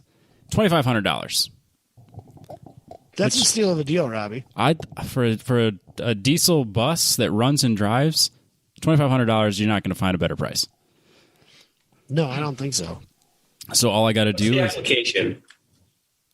Don't worry about it. Okay. I'm trying to build a $4,000 camper. Okay, fair enough. That can tow things. So, there's only one picture, or 2 pictures. Only one that's even worth showing. It's just just shows a picture of it sitting in the field. So I assume it's in okay condition. Probably. I mean, it's a school bus. I mean, yeah. So it's probably got a pot steel. You just cut it out and weld a new piece in. Yeah. So it's got like 1 million miles on it. And so there's a picture of the bus and then the odometer, and that's it. So, but it's clearly missing some like blinker lights on top, probably some other electrical nightmares. But that doesn't matter because we're gutting it. We're just gonna pull it home, gut it, and then get straight to it. So, runs and drive it home. Yeah, that's what I'm saying. It's $2,500. I have a running shell of a vehicle. That's all I need. So, I get it home. The first thing I do is I add my 20,000 pound capable trailer hitch, because I don't think it comes with one. I assume it doesn't, so I'm just going to add one. Let's just assume that a school bus has never needed a hitch. Yes. So this one from Kurt, it doesn't. It's not. I couldn't find one specific to this. I don't know enough about the vehicle, so I just found one on the website for $310 on sale. So it's a $310 hitch. And then if I can't get it to fit right, Booney has a welder, and that's fine. And he likes building shit for me. Like, it's factoryfabrication.com. They do all sorts of weird stuff. So then once I get the whole interior gutted, I also want privacy. So then I found these blackout window curtains, so I can add it to every window in the vehicle. Sure. Those are only $11 a piece, but of course there's like 26 windows, so that adds up real fast. So it's like $260 or so odd dollars worth of blinds, plus the curtain rods are $750. So let's just add a $500 budget of just curtains and window shades. So we're about $3,300 into it, and then I would add some rope lights. I got these LED strips that change colors. It's kind of like what I have on the lift of my car in my shop, except that one just is all white lights. But this I could put up on the ceiling so I could see, make it nice inside there. And then the rest of the money will be spent buying lumber and rearranging the like the seats and stuff in there so it's livable. So I could have a $4,000 camper. Oh, so you're just gonna like take the seats and like turn them 90 degrees and make like long couches? Yeah. So So in the back, I would probably have I would just use like plywood and 2x4s and build like a platform for like a bed or a mattress. Right. And then the rest would just kind of be repurposing the seats that are already in there. So like run them lengthwise along both sides for a ways, and then maybe have two that face each other and have like a table in the middle of them. And if I have like a $700 leftover budget, I feel like I could get it functioning. It wouldn't be like pristine, but I could add lights and make it usable for $700. What else? Did I have anything else? Robbie's a simple man. It doesn't need to be too crazy. Yeah, I don't like in the picture. It has a sink. I'm not going to add water and a sink and a bathroom and stuff. I'm taking it to tracks, so I don't need all that stuff. Yeah, but yeah, if that stuff at the racetrack. Yeah, but if I could have just so I could close all the blinds and make it so it's not open to the public, and then just have it so we can hang out there and have a place to sleep. That's good enough for me. Dig it. I like the functionality of it. So that's my $4,000 camper trailer toter, whatever you want to call it. That's a big camper. Yeah, it's like Josh's monstrosity that he has that I want. Yeah, that's not a small. It's not a short bus. No, it could haul like 60 people in it, I think. Jesus. Yeah, or whatever that size vehicle was. That sounds terrible to Robbie. Oh God, no! I don't. I want a 60-person bus to myself. The 6-foot buffer is not enough. 60-person worth of space for him and his wife and dogs. The dogs can stay. Yeah. Actually, if you have a dog, that you can come closer. That's fine. Bring your dog. If you have no dogs, I don't care. Just stay away. I really don't have anything else to say about it. It's just a school bus.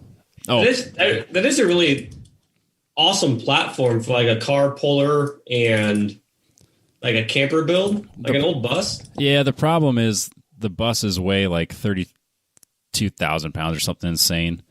So like you're basically at your capacity. So you, like the engine doesn't care, but your transmissions are kind of your limiting factor from what I could figure out. I was kind of looking into it because I didn't want to I could build this as a toter, and then I have everybody listening to the podcast go, "Oh yeah, really? Yeah, exactly." But I think that could. What I've seen a lot of people do is cut, because that's a full length bus. You don't need that much space. True. So you cut like the back, half of it off and turn that into a ramp. Yep, I've seen that. And then you drive the car up on there. Right. That's very like redneck dirt track life. But it's a simple man type of thing to do. So I mean, I don't hate it. Yeah, it works really well. I mean, can't knock it if it works. Yeah, right? but I think if you're pulling an open trailer with a not super heavy car on it, I think it'd be fine.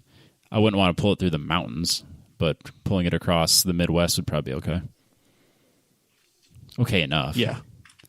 Or just drive up a hill at 9 miles an hour for as long as it gets there. I really don't care. It was $4,000. Anyways, I've spent a lot more money on worse ideas. That's true. But you probably came out ahead though. You didn't lose $4,000. You just spent it and got it back. Yeah. Yeah. All right. So who wants to go next? Adam? I don't care. You want to? Let's have Don go next because I only have 2. Fair enough. All right. Let me open up our little file system here. Now, do I get to actually use these as this is what I picked, even though apparently the budget breaks a rule? We're giving you a chance to explain yourself. Yes. Yeah. Defend yourself. Okay. Fair enough. All right. So let's see here. This is ridiculous. Can't even find where it went now. He thinks he was all like, I'm gonna win. But no, there's no no. Yeah, totally. It's never gonna be that easy. No way. We changed the rules on the fly. And we could tell you before this even started, these didn't meet the rules. Okay, did you rename the folder? Yeah, it says 248. 248. That's why you. Okay. Well, yeah, so because I put all my shit in there too.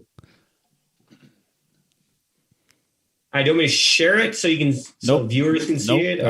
I got it up. Rowdy's got that covered. Yep. Okay, so the first thing I found, which I'm going to click on the link. Yep. Find out what it's at currently. That's the price. A second. Is it still an ongoing auction? Sure. Yep. No reserve. It's currently at $1,200. Oh man, he's still inside that window. Yeah, still inside the window. And What it's is an it? Tell us what it is. Autodynamic Cadwell D10 Formula Super V. And it's at $1,200 with 6 days left in a live auction. Yes, it's totally going to sell for less than $3,500. Has anything ever in the history of BAT sold for less than $3,500? No, not even once ever. Yeah, so this thing is totally within budget. It's completely badass. It has a mid-mounted 1600cc Volkswagen flat four equipped with a dual Weber 48 IDE carburetor with individual velocity stacks. Dude, it's got SCCA logbooks with it. Like, it's going to sell for way more. It's got a video of it running. So if you read there, it says that it has. So this is a. What? He must have had two of them. The owner must have had two of these. And if you look at the other one, he already sold that one on here, and it sold for $15,000. Well, that one was much nicer. This one's like immaculate. This has the same wheels that Adam's Omni has. Except they're I see that in the background there. Yeah, this thing is like in mint condition. Yeah, so it's probably 35, 37, maybe 37. You know what's really upsetting about these? What's that? Is they're really slow. Oh, yeah. Well, even like you can just look at those tires aren't gonna really get you there. They make like 65 horsepower. Exactly. That's why it's less than $4,000. But for the price, I think it'd be cool just to play with. Maybe toss an actual motor on it instead of that thing. It's only $1,200, so I got a lot of wiggle room there. Maybe toss a couple electric motors on it because that's my jam. I just think it looks really cool, and it catches the eye. It's something like, obviously it's not street legal, but taken to a track or to like an SSCA event, it's something that would get a lot of attention. So I liked it. I understand why you like it because it would be a boatload of fun. Oh, I'm sure it'd be a riot for $15,000. Yep. It might not be $15,000 fun though. No, I could do a lot more fun things for $15,000. Okay. Car number 2. No, let's go to Adam next. Yeah, let's rotate. We rotate. Oh, okay. All right. Keep it okay. fresh. All right. Okay. But basically, as soon as I saw all of yours were bring a trailer, I'm like, oh man, he did not get this one at all. Yes, I did. They're all going to sell for less than that. That might be my fault. That might be my fault. I don't know. No, we gave him directions. It's growing pains. It's fine. Red or blue, Adam? What are you bringing on me? Hit me first. You want to do the red one? Sure. So I don't know why. We'll get into my headspace here, right? So what I was looking for right now, I don't have a car that I can take my kid and I can throw him in and we can go to like Cars and Coffees or little car shows or whatever.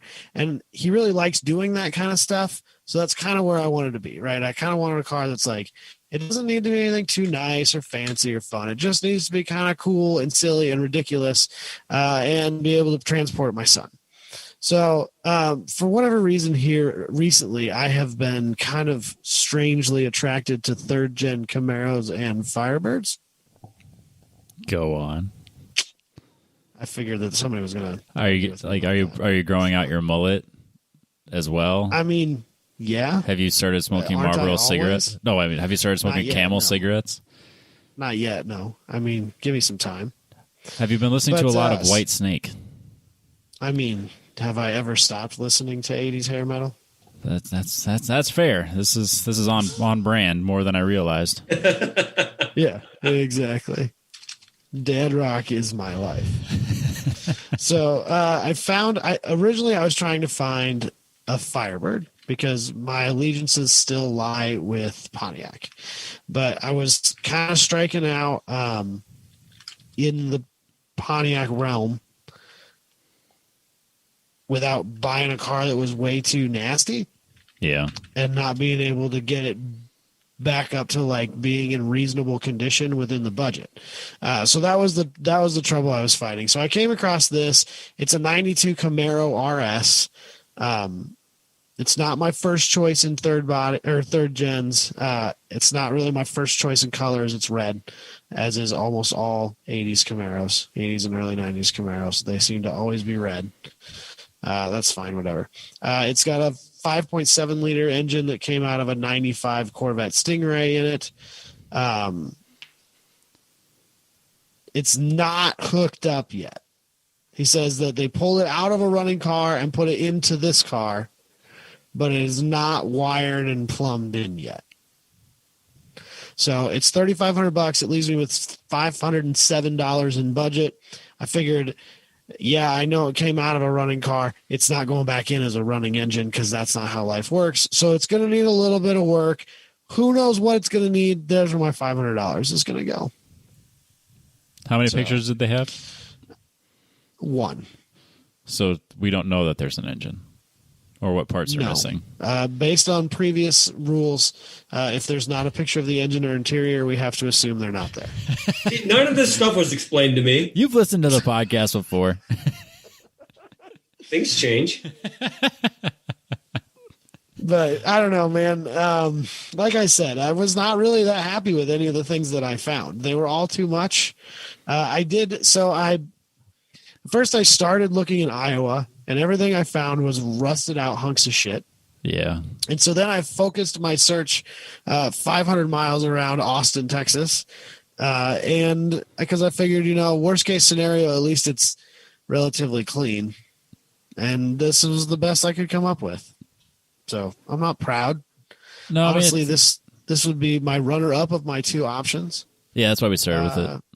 But there it is. It's got potential. I mean, let's assume the engine is what they claim it is. It's an LT1. That's what Michael had in his RX-7. So I mean, it's a capable engine. You could do some fun stuff with that.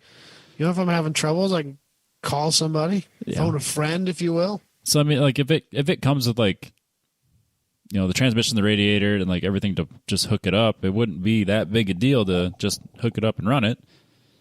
Right. And it's not like you're running a bunch of custom shit to it. So he says that it's not hooked up yet, but it will eventually get there. He's just seeing if someone's interested. So I suppose if I just wait around long enough, it'll run eventually. Yeah, or just do what I do and buy cars. Which we know is not the case. No, but I assume he's got all the parts in a box in his shop or two-stall garage based on the pictures. Or in the hatch. Yeah, either way. Actually, to me, it looks like all the parts are in the hatch. To me, it looks like the seat is torn apart and the seat is sitting in the hatch. Is that what you're seeing too? That's how I see it. Yeah, it looks like the rear seats are torn out and then they're sitting in the back of the hatch. Yeah. Which is kind of alarming, but it's fine. It's fine. Also, why would you... listed as an automatic. I don't know if it really is or if he just didn't change it. It could go either way, frankly. I'm confused why you would pull the engine out of a running 95 Corvette and then throw it in this car and then not finish it. Like, what was wrong with the Corvette? I'm assuming that he bought the motor from somebody who was like LS swapping a C4 or something like that. Yeah, that works. Or maybe he was doing my dream build, which is putting a 4-cylinder Ecotec with a turbocharger in it. Yeah, that'd be fun. That would piss off a lot of people. That'd be worth it. Oh, it'd be the best. A 4-cylinder Corvette would be the greatest thing ever. That'd be a great time attack car. Yeah. I want to take it to autocrosses and run it in cam. Yeah. Because they specifically outlaw anything but front engine rear wheel drive layouts, so I can't show up with my Omni. So fine. I'll still ruin your little class here. I'll just do it differently. So, Don, are you listening to music? No, something popped up. Sorry. Focus. I was focused. I was looking at I was Googling things that Adam was talking about to find out what we could do to it, and somehow an ad popped up. Oh, yeah. So, what else you got, Robbie? Let's go to my second one. I will follow Adam's logic of the mid-90s GM vehicles. Actually, this is the mid-80s. So I have a 19... Open. Sorry. Too many things at once. I looked for one of these and was unsuccessful. Yeah, so, sorry. I'm trying to balance... Jealous. I'm trying to balance the audio because yours is so bad. I'm not the bad one now. No, well, that's the problem is Adam's so quiet and Don's so loud. So I'm trying to, like, when I know Adam's going to be talking for longer periods, I turn it up. And now I keep fucking it up because I keep turning it down too far. But anyways, I found this 1984 Corvette. It's got 80,000 miles. So it's 84 Corvette, non-running. It was kept in a garage for 10 years, and they basically drove it into the garage 10 years ago and left it there. They claim that it's a fuel pump issue, and that's why it won't start. But other than that, it's in shockingly good condition. You can see in the first picture that the tires are flat, so the tires are going to have to get replaced most likely, unless they're at least 10 years old. They want $3,500 for this vehicle. But what's crazy to me is, like, I don't think they're lying about it literally sitting in a garage for 10 years because the body is immaculate. There's, like, not a scratch on the black. Like, it's a black paint, just looks great all the way around, besides the fact that it's flat, sitting on the ground. The interior looks like it's showroom quality. The leather has, like, no creases, no cracks. It's a red interior, so, like, all the carpet's red, and that's god ugly. But, like, the red bucket seats have the black center strip in them. Flawless. Like, I'm shocked at how good the leather looks in this vehicle. But there wasn't a whole lot I could do with this. My thought was that I would get this for about $3,500, put $500 into it. Hopefully it's just a fuel pump, and then get it running, and then just have a nice 84 Corvette for $4,000. So, this is my dream C4 Corvette. Yes.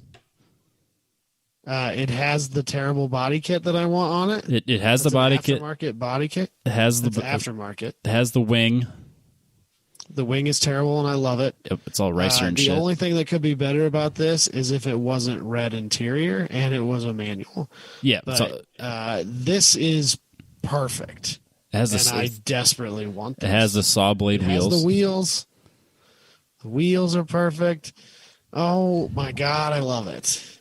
Yeah, I was shocked at how nice this was when I came across it because the price is real. And I think they're going to sell it relatively quickly because this is fair price. It's a good Corvette for $3,500, especially if you're mechanically inclined at all. Because I would rock that.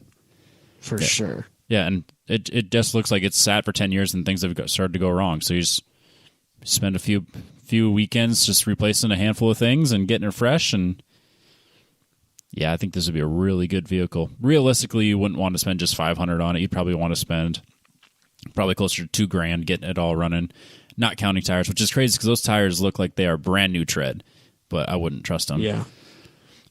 Because if it's been sitting flat for years, I mean, they got to be just destroyed. But yeah, it's a shockingly nice Corvette for $3,500.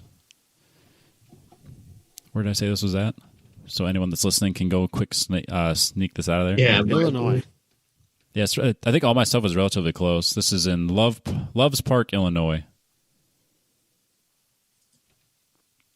Can't trust those Illinois people. They sell you bunk shit. And you got tons of pictures of this in here. Yeah, I just saved everything from the listing. Yeah, they had like 15 pictures in it because Facebook will let you do 20.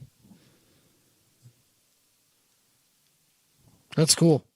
Yeah, it's really cool. It's a really nice Corvette.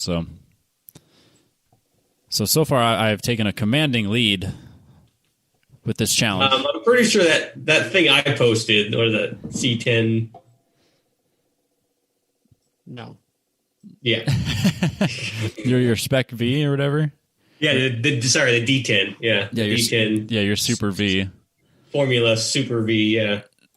And no. All right, well, here's your next one. Me Yep, again? Yep, you again. Okay. Let me pop this bad boy open. This is ridiculous.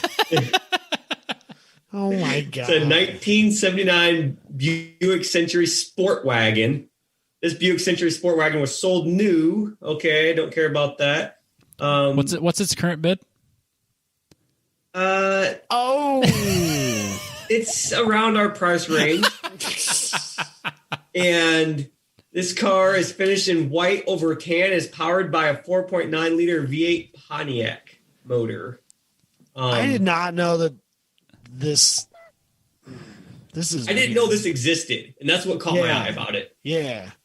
This is not good, though, man. Why? It's too much money, first of all. I mean, even if it were within the budget, which it's not. It's just too much. $5,500 current bid with 4 days left. It's fine. For an ugly wagon. It is immaculate, though. It's a wagon, so it's terrible. It's kind of cool. No, Adam, no. But I don't know. I just thought it had like the 80s vibe to it, and it was a wagon with a V8. I mean, how can you go wrong with a wagon with a V8? Because you can't buy it for $4,000. I'm surprised. I think it's even rear wheel drive, which I didn't expect it to be. Okay, so let's go back. Since we added the stimulus check, I've got 2 kids and a wife. So my stimulus check is not just $1,400. This is well within my stimulus check plus tax return budget. Ooh, I will actually give you that fair point. But It's a compelling argument. But there is no way that this is going to sell in 4 days for less than that price. I don't know, man. I bet this doesn't go that much higher. With 4 days left? Circle back to this next show that we do. I'm going to find out what it sold at. Yeah, I'm curious because I'm shocked it's at $5,500 with 4 days left. Yeah, it seems really high for 4 days left. Because usually it's that last day that just skyrockets the price. Yeah, this seems like a lot of money for that.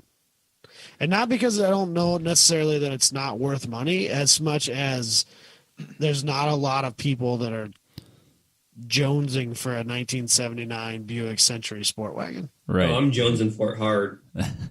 He's going to bid it up and then take it home just to win the argument. It's in really good shape. 60,000 miles, man. But why would you? It's a nice vehicle. Why would you keep a vehicle like that nice for that long? There has to be like one of them left. It's a sport wagon, right? I mean, it's special. To who? I thought about posting my Z4 that's sitting outside my garage to the challenge because it could be had for $4,000. That would count. If you had at least I'd have one that counted. If you had an authentic Facebook post, yeah, I guess we could count that. So it's apparently have really good, perfect wheels on it. No, not on it. I pulled those off. Those aren't going with the. Because I was starting to pull it off. They have 100 miles on them, less than that. The stickers are still showing on the tires, and they're just stacked in my garage. God, you are killing me. Brand new Sparco seat. Absolutely killing me. The one time I buy new shit, dude. The one time. Anyway. Yeah, I didn't know you were looking. I apologize. Nah, but yeah, that's what I get for not being like super vocal about my plans until after I do them. But yeah, that's kind of on you. It is. So yeah, this doesn't count. Adam, what do you have next? So this is the one I would really probably buy. This thing is bitching. It's a 1988 Dodge Ram 50. So it's the mini truck. The predecessor to the Dakota, I guess. I don't know. I didn't really know that there was a difference. I thought this would have been called a Dakota at that time. Guess it's not. I don't know. Doesn't matter. What does matter is that it's been bagged and it is sweet. It is sweet. So it's white with like a two-tone blue paint job on the outside. The bed has the air tank and set up in it. You can tell it's been C-notched. The frame has been C-notched. The bed has been cut to clear the axle when the thing is laid out as low as it can go. The license plate has been Frenched into the tailgate. Not well, but it's been done. The truck is rough around the edges. It's a 100-footer, and the pictures are from that distance, which is a little worrisome. The interior, maybe not my style, but it's kind of interesting. He painted like all of the accent things blue. It's originally gray, and then the headliner and the door inserts are like that bandana print. Yep. So yeah, if you will. I don't know People what you're know what you're talking about. I don't know how to describe it, but looks kind of like semen. Teardrops. How about Like let's go with teardrops. Let's go with teardrops. I like that better. Fuzzy teardrops and flowers. How about we go with teardrops and flowers? Yeah, there you go. That bandana material. You know.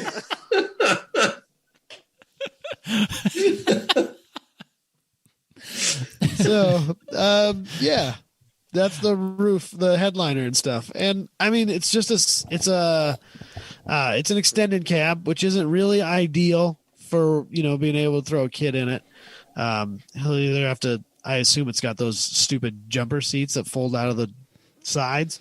So he'll have to sit in that or rock the front passenger seat, which doesn't really bother me, I guess.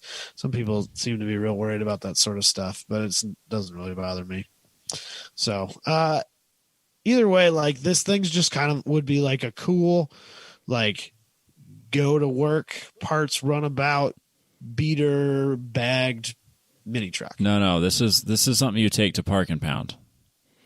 It's not nearly enough stereo space to take it to Park and Pound. But that's a whole bed waiting to be filled with subs for parking and pounding. You can do a lot of pounding in that bed. Yeah, definitely. Yeah. And you can lay flat while you're parked to do your pounding.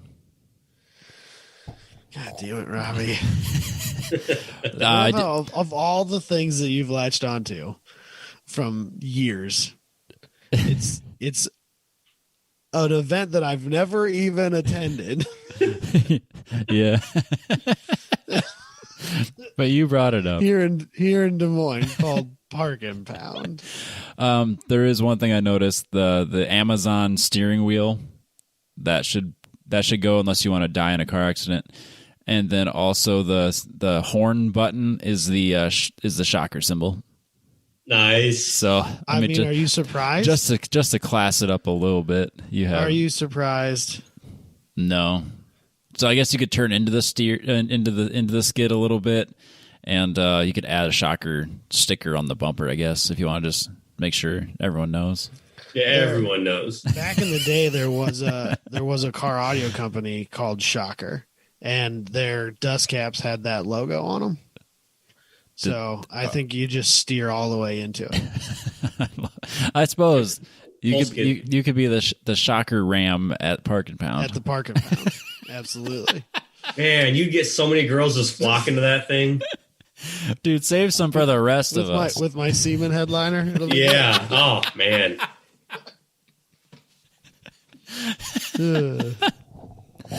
That being said, this is off with both hands. $3,500 seems like a really good price for a running, driving, air-bagged truck. Yeah, because you would think that bag system's got to be not the cheapest thing. Like, then, not to mention the fab work that goes into doing it. And let's just assume that it's done safely, mediocrely. Yeah, I mean, like, I could drive this on a potholed street and not crash and die. We'll just assume safe, but not pretty. Yeah. We'll buy into that. New water pump, new tires, $3,500. So, are those running like aero wheels, like the sprint car wheels? That's what it looks like to me. Yes. I'm surprised. Pretty sure that's exactly what those are. Do they make 5x114s? Probably. I'm sure they do. I bet they're like way cheaper than the wheels I bought. God damn it. Oh, way cheaper. But they're also heavier. Oh, yeah, probably. They're not light. They're not aluminum. But they're strong. They're stamped steel. Yeah. They're made right here in Iowa. That's right. So, sprint car capital of the world. hell yeah. All right, I got one more that will take the cake. No, my next one is the winner, hands down. Adam's been on my side so far with the vet, and this is what's going to push it over the edge. There's no way Adam chooses any other vehicle than this one. He's already owned this one, so I already picked it again. Don has helped me load and unload one of these onto a trailer. All right, I have. So my last one is a 1969 kit car, a Bradley GT.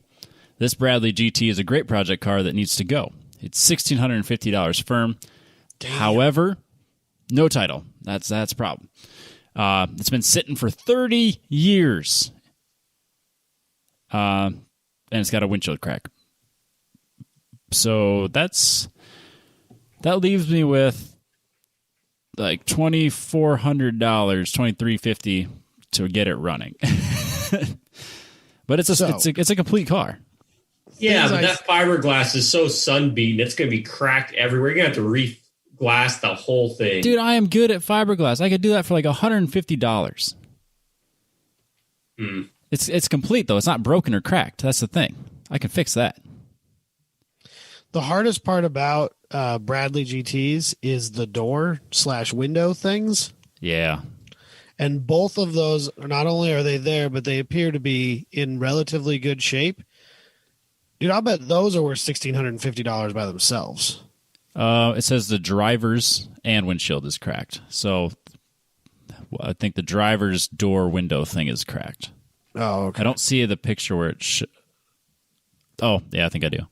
It appears that the driver's side is cracked. So that would probably be a gigantic pain in the ass to replace. Yeah, I don't know how you do it because it's curved. It's huge. It's all one big piece. Yeah, I don't know where you could even get that. No. Maybe I know that's the problem for those cars. Yeah, I bet that'd be like half my budget right there if I can even find it.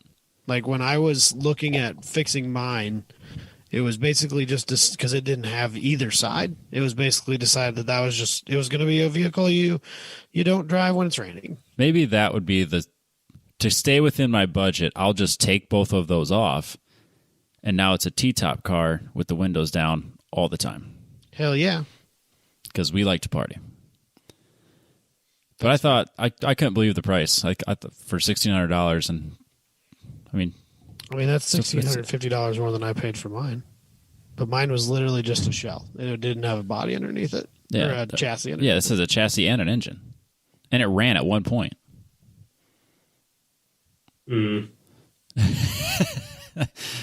Don's skeptical. And its auction has ended. You had to do that, didn't you? Don's skeptical, though. Yeah, skeptical. He sees the work that is required to get this thing into shape. Dude, give me $30 worth of sandpaper and a couple cans of spray paint. I'll have this thing showroom ready in a weekend. You've seen what I can do. Robbie will just wrap it. I could wrap it for $200. It just has to be smooth. It doesn't have to be pretty. Yeah, I didn't say I was making this a concourse car. I was making it a $4,000 car. I'm just thinking would I buy it would it catch my eye if I was looking for $4,000, if I had $4,000 to spend and I wanted to spend on something that caught my eye, would I look at your measly little Bradley or would I look at... He's really leaning into it. Oh yeah, he is. Would I look at something different? Possibly something, with like a 3-liter Volvo motor. Yeah, like a $15,000, $20,000 price tag. I'm sure you'd look right at that. It's $4,000 right now. No, I think the Bradley's cool. I wish Adam would have got his finished instead of just. I'm not even sure where it ended up. Did you sell it or trade it or something? I owed Dad money, and somebody literally stopped at the house and was like, "Hey, is that a Bradley GT?" Yeah, it is. Can I buy it? Yes. And Dad sold it. And I owed him money, so what was I going to do about it? It's like that Celica I bought. I think that's basically what happened to that blue RX-7 that we had too. Yep. I owed him money on that thing too. Oh no, I sold that, but I gave him the money for it. Is that the one you sold and like years later some guy contacted you to sign a bill of sale? Yeah, they came after me like years later thinking that I was going to because the person I sold it to never transferred it into their name. And he sold it on eBay to somebody in Ohio. And apparently in Ohio, you have to get the title notarized if you're transferring it from one state to another or something like that. And this dude drove from Ohio to Sioux City, Iowa on a Sunday afternoon to pick up his new RX-7 and then called, and somehow they still had my phone number, the person I sold it to. I mean, this was like 5 to 8 years later. How many? At least 5 years. Oh, damn. I thought it was like 3, but yeah. That's... I was with Robbie. I was sitting at the skate park. They called me like 40 times, literally. Yep. It was a weird deal. And I basically told that guy, I sold the car. It's no longer my car. I don't care. So stop calling me. Yeah, the date that was on there had 2 zeros in it, and they were calling you in a year that didn't have 2 zeros in it. Even if I was willing to do something about it, it was a Sunday. Where are you going to find a notary on a Sunday? Good luck. Notaries work at the bank. Or the UPS store. Banks aren't open on Sundays. Yeah. And I was 3.5 hours away from where he was. It's not like there was anything I could have done about it. Yeah, you're just going to do a 6-hour round trip or 7-hour round trip to just somehow find a notary to sign a bill of sale over. Because that kid never bothered to get it registered in his name. Jeez. Yeah. What a mess. Don't care. So, all right, Donnie, bring us home. Oh, here we go. Buckle your seatbelts, ladies and gentlemen. This thing. So, for the small price of only $4,000. Now, would you call that is that Marcos? Is that how you'd say that? Yep. That's a Marcos GT. Yes. Okay, so I wanted to make sure there wasn't like a weird phonetic naming convention. The Bradley's a GT too, man. Yeah, this is the Marcos GT 3-liter project. It is a nice orange color, kind of a orangish red. It has a 3-liter Volvo B30 inline 6 from the year of 1970 to 1971. It has a manual gearbox. I believe it does run. Yep, there is a video of it running and driving. Why is it sitting so tall? That's factory height, man. It sits tall for specific reasons that are not listed. That's ride height. No, because like both of the ones that Steve has are nowhere near that tall. That's a lot of fender gap there. That's huge. Yeah. I don't know. We'll figure that out later. We got room. It's only $4,000. It's like it's basically a cheap Jaguar E-Type. It looks glorious. It's definitely eye-catching for $4,000, which is what it cost, as it says right there. You know what my issue with it? The back is not quite right. Yeah, the back kind of falls apart when it comes to the looks. Yeah. Are you talking the side profile or the rear end profile? Both. Just the rear. A little bit of both. Like that, the way that the trunk lid sits on there and the shape of the rear glass just doesn't quite work for me. So I don't mind the side profile of it. I think it looks kind of nice. But my issue, like that back window, if that breaks, like it's part of the body line. It's like the window is built around the curvature of like the rear fenders. Huge. Replacing that would be a nightmare. Oh yeah. Yeah. But no, I've never seen one. I didn't know it existed until I saw it. The interior looks like it's in pretty good shape. Obviously, it's dated, but seats look like you're in good shape. No rips or anything like that. Okay. I'm sure it's a turd because it's got a 3-liter, B30 inline 6 from 1970. Volvo? Volvo, yeah. I don't know. It just looks kind of unique. One of those things that if I was walking or at a car event, it pulled in, I'd be like, oh, that's neat. I'm going to go look at it. And if it's $4,000, I'm going to buy it. All right. So I won't disagree with the look thing. Cause like when I was over visiting Skunk River Restorations, which I'll be there in a couple weeks for the dyno day. But yeah, I always stop and admire his Marcos. They're just cool cars. But let's do some logic here. So the last running '69 Marcos 3-liter GT project car that sold on Bring a Trailer, sold in April of 2019 for $22,000. This it's the same one, Robbie. This no reserve 1967 Marcos GT project sold in February of 2018 for $5,000. See, there you go, budget. That's not the. I don't think it runs. That one clearly didn't run at all, and yours does. Okay, I didn't see that anywhere. So, and then the next. Here's a 71 3-liter for $36,750. They just forgot to move the decimal. That's 3,700. Oh, okay. This pristine 1971 one, yeah, that was 36. This other pristine one sold for 60. How are you finding this? Where are you seeing this? The 4.6 liter one from 91 sold for 77.5. Are there any reserve? Bring a Trailer has all the Marcos listed. Yeah, if you just search Marcos at the top, it'll bring up every Marcos they've ever sold, which isn't that many of them. The mini Marcos Mark IV that sold for $15,000. That thing's not good. It's about as ugly as a car can be. That's pretty ugly. The 1990 one that's clearly in half assembled. That one sold for $32,000. But yeah, I mean, this $4,000 one that you found is a steal of a deal. I tell it. That's why I picked it. It's a steal of a deal. Yeah.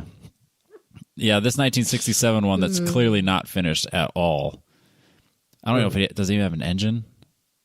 I'm gonna look at it. It has a 1600cc Ford Kent cross flow with a 4-speed, but it's clearly being drug around on chains. And that one sold. Doesn't even have an interior, and that one sold for $5,000. So we'll circle back. Have the rear glass. Yeah, we'll circle. We just talked about being expensive to replace. Yeah, we'll circle back on yours and see what type of. We'll see what it. Yeah, we'll see how it turns out in 4 days. I bet there's a 3 in front of that 4. Or it's at least I bet it's at least 24,000. Let's see. Let's look at the average. It's not good for you, Don. It's not looking good for you. So God, Adam, what's up with your friends not understanding how auctions work? You're basically Dalton right now. The average. No, average is $50K. Let's give Don some credit here. He didn't actually buy it. That worked out. Wait, I bid on it? I have to go pick it up now? You did bid on the other one. I did. I already got outbid, though. Oh, God. Let's shut this thing down. We're way deep into this. It's so long. I'm so tired. Yep. So we are not doing the news this week. Adam couldn't be bothered. Yeah, that's what it was. He said, and I quote, "Fuck the fans. Fuck the fans. I don't care." I've never heard him say it before until he said it for that exact reason right there. He says it. Never actually. Yeah, before the show, like we're doing news, he's like, "Fuck the fans." Yeah, he never says it on the show, but it's like his favorite saying off the show. It's just nonstop. It's unbelievable, really. It's rude, honestly. It's quite disrespectful to the people that go out of their way and dedicate hours of time to listening to us pour our hearts out every week. They get what they deserve. They get their money's worth. I'll give them that.